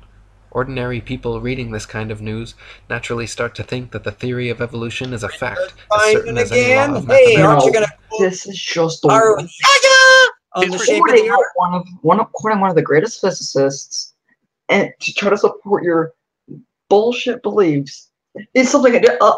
Okay, all right. That literally, I might need to go back to my safe space here. That literally triggers me. Okay. Plus, he's recycling this. He's recycling.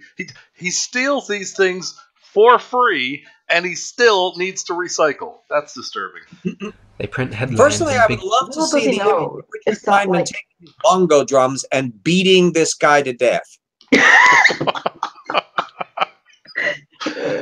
and make sure that the blood spatters paint in the Feynman diagrams. Yeah, there we go. All right. That way they could be doing some legitimate science with it. Yeah. All right, here we go. Good night. I have to go. More Tao. Okay. Okay. Bye.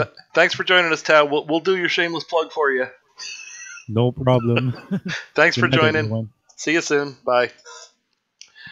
Yeah, never mind the bongo drums. Just beat him to death. Yeah. All right, we're gonna. It's like 3:30 here. We got to call this soon. How much longer for this monstrosity? Well, the entire video is 1 hour, 6 minutes, and 40 seconds long. And we are at 29:44. Oh, God. Oh my God! Shut it down! Damn it! Shut it down! All right. All right. May I propose that the odds of any legitimate, interesting new information is 0, and since he's already moved past the Harun Yahya phase into the anti-Semitic wing-nut phase. Let n be the time signature of this video, right? Okay. The limit as n approaches better than what was before. Okay. His interesting thoughts and logic plummets to 0 at a rate unmatched by Moore's law. Okay. Remember the Lorentz contraction equation? Well, this is the Lorentz contraction equation. All right. So, well, I think he's covered. Maybe he's like a person like in a really unfortunate accident where he could like a light speed rocket and now his branch is smushed. Well, all right now. Or he is the first person in history who was successfully spaghettified in a black hole. Could be. Now, we have to ask ourselves, before we decide if we're going to continue, we have to ask ourselves... And then starts with the Frankenstein. Right. Has he accomplished everything he would normally want to accomplish? Let's see. He's done a lot of name-dropping. Well, he has made a fool of himself, so... Oh, yeah. Yeah, and don't forget, insulted the Jews. He pulled that off in the first 10 seconds. And he did manage to insult the Jews a little while ago, so he accomplished that stupid goal. What else? He insulted our moral intelligence by starting to put up anti-Semitic claptrap. Actually, I thought you were going to say... Use great scientists, right? And then that completely go against his ideas. I would probably made advances that would disprove his things and put them in his put them into a meme form to try to support his ridiculous views. Mm-hmm. And he showed his complete addiction to secondary stupidity by relying far too heavily on Harun. Indeed. I'm seriously dying over here. This is well, we're doing better than last week. Remember last week we had to call after 2.5 hours of stupidity. We've actually managed to survive a little bit more this time. I'm thinking we. The worst part. Yes. Is in like an average school, because you can tell I'm probably relatively young. Right? Is there would be people, right, in my classes, in science classes. I think half of them, I got into a debate with like 11 creationists here in my science classroom that legitimately thought evolution was fake, Big Bang was fake, and that the Earth is 6,000 years old. I'm not even joking when I say that. Oh, so I am not shocked that you are saying that. This does not surprise me. It appalls me, but it doesn't surprise me. All right. So, all right. So ask some of my students basic questions, like how many slices of triangle have, and I kid you not, I got answers like 4, 1, 2, and 0. Richard Brumby, like, yes, yeah, that should be it now. It's Eric. I quote, yeah, Dubay. Yeah, the Yaya thing that's nearly as entertaining as RJ's favorite scientist, and he would say that word in italics, and I'm not going to mention it because then he'll start doing that as well. Yeah, you know who I'm talking. Versus Yaya. All right, so are we giving? Yaya, I say what? I think that's another good one. Wake up, everyone. Are we giving Mr. Dubay the axe? I say axe the little fella. Oh, yeah. Because I can't imagine him coming up with anything more than just more of this dribble. And I'm afeared that he might actually get back to his Masonic anti-Semitic rants. Okay, go back to your desktop, right? Hmm. You see there's a cross there, right? In the Masonic logo has a cross, right? So you're officially a Mason. You want to get your shell check. There you go.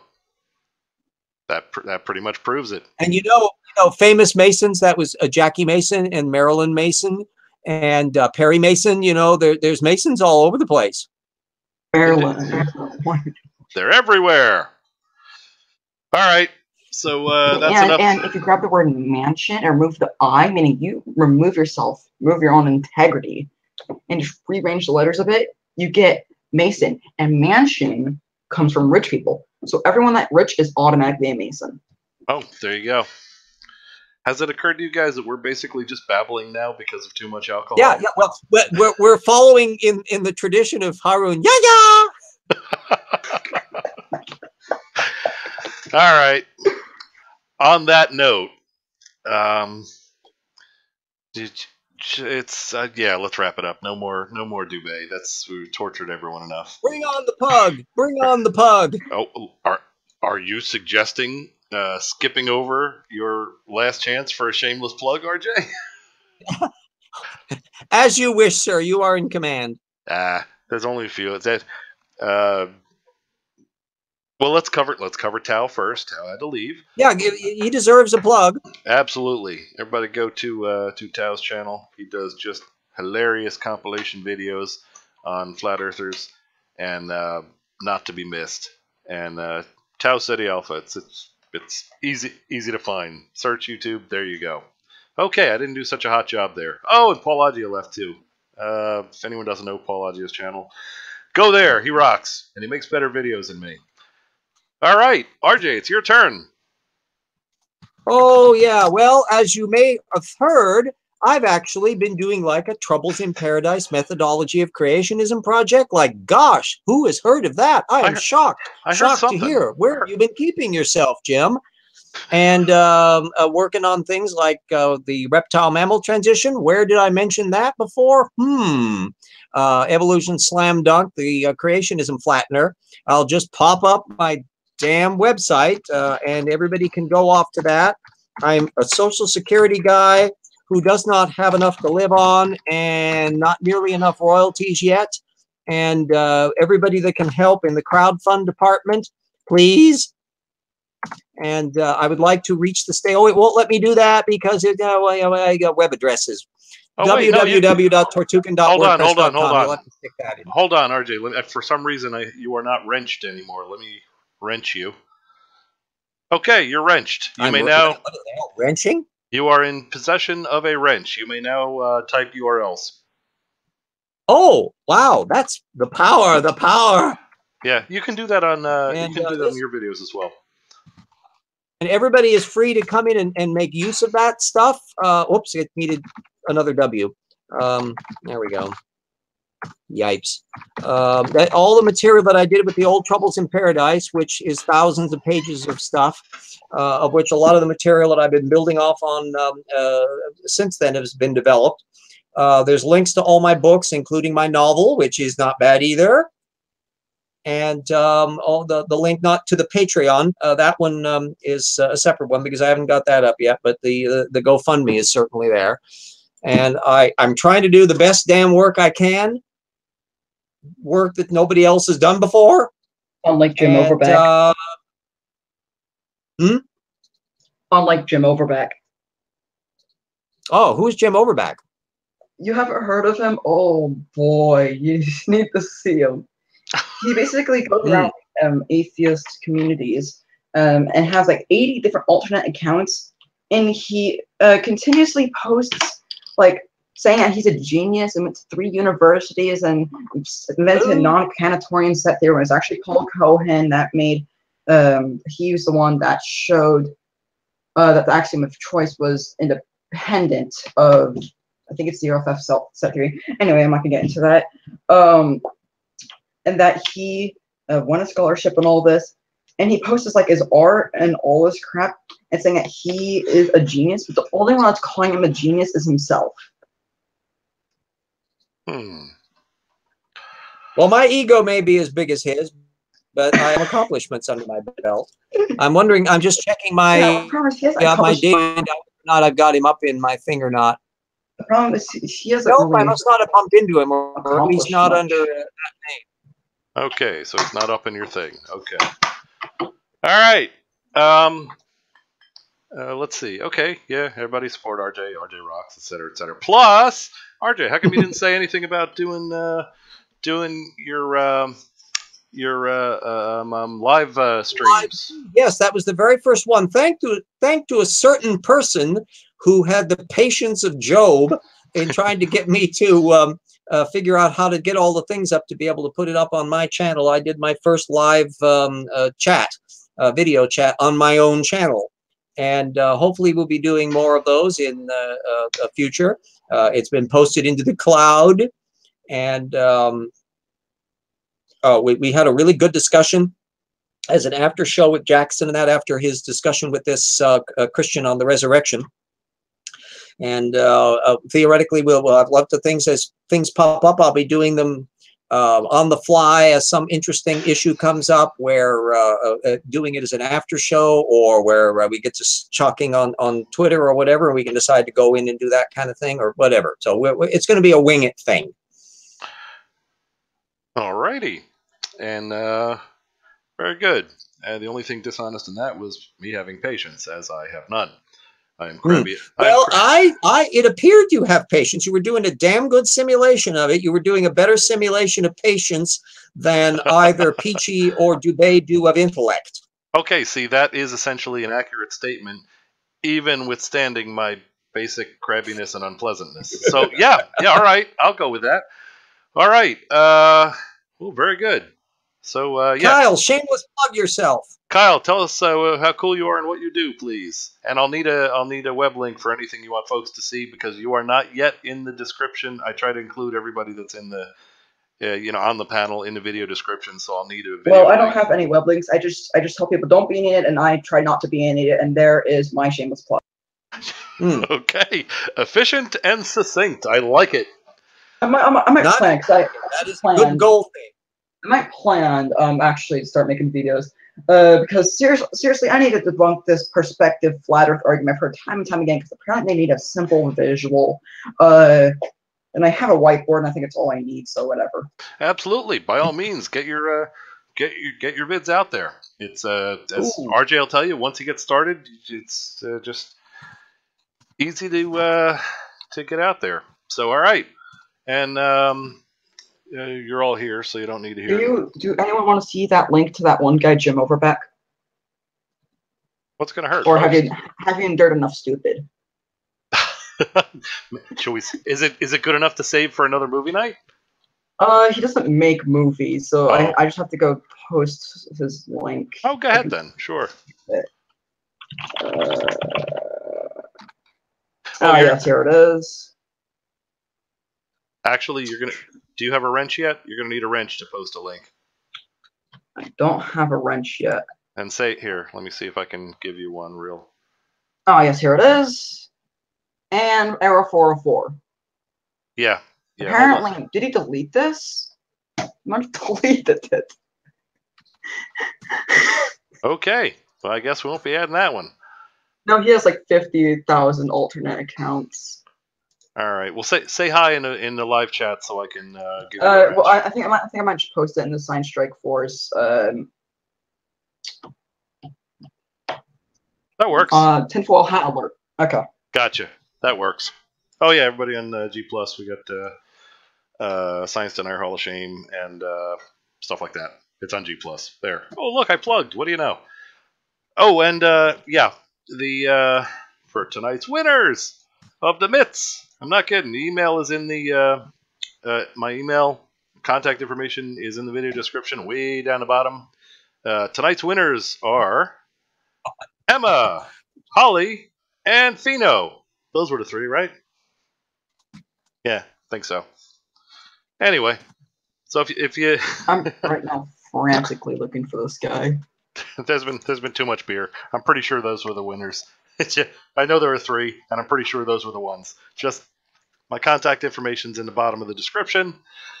Yeah, I know he posted on the Atheist channel. Search Jimmy. Yep. Be right back. Talk amongst yourselves. Okay, Tim.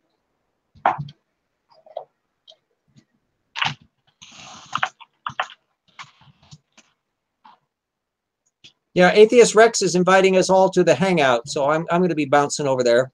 All I need is a link. What? Oh, what hangout? After show thing. Atheist Rex, put up a and leap past you and follow you to wherever it is you are going to.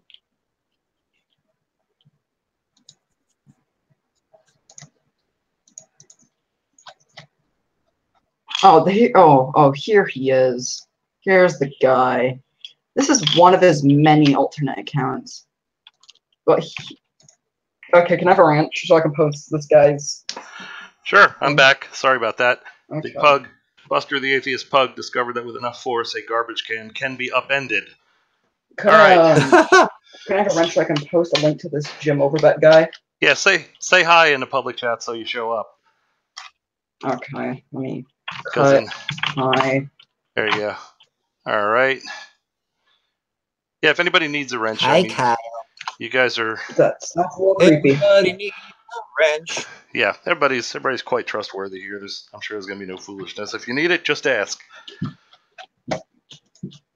I bet you in like, I don't know, 10 minutes time, you'll find about 20 of his accounts. In no time, just by browsing and jumping from his links to his pictures, you'll find them all. It's like Pokemon, really. It's Lesbos. Okay. Okay, Atheist Rex, you need a wrench? Okay, that's two of you. Richard, here comes a wrench. French me, please. His interest. Christians laid up enlightened atheism. This is a lot of weird stuff. Atheist Rex, you so need this one, LeBeau is one of his nom de plumes, Kyle? There we go. Well, I didn't hear. My headphones fell off. This James LeBeau is one of his it's one of his sock puppet accounts, yeah. Yeah. See, I find such things vile and repellent.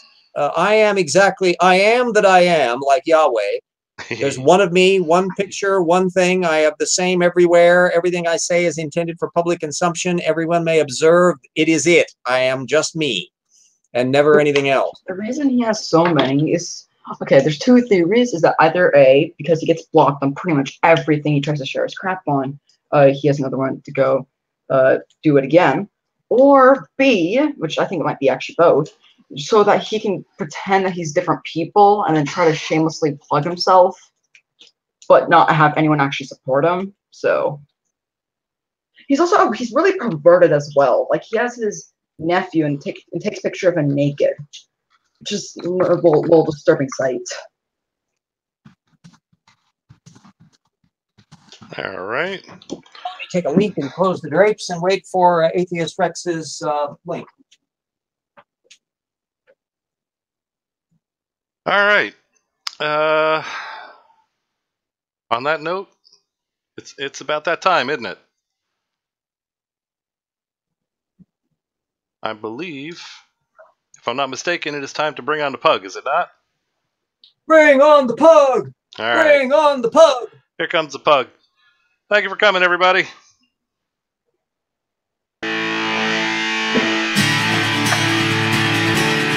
That's a little loud.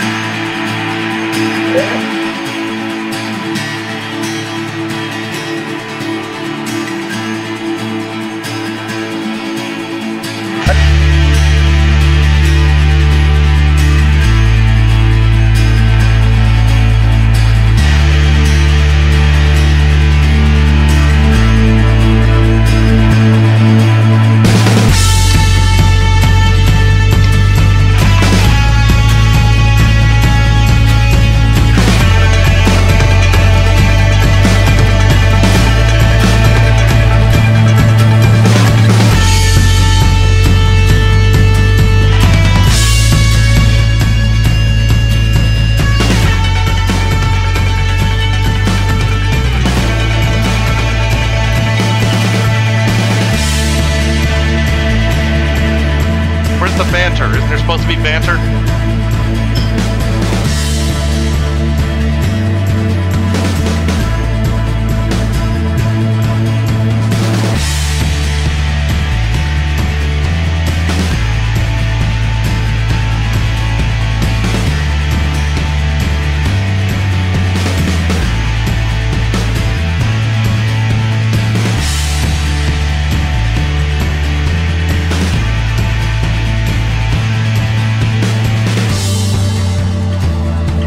You guys got to work on your banter skills.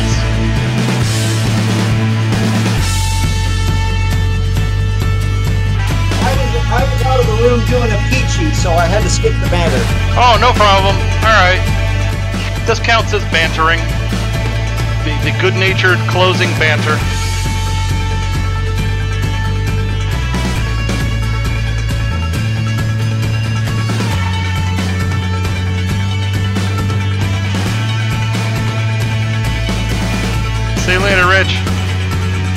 wasn't kidding. Everybody that won the bits, I'll need shipping addresses.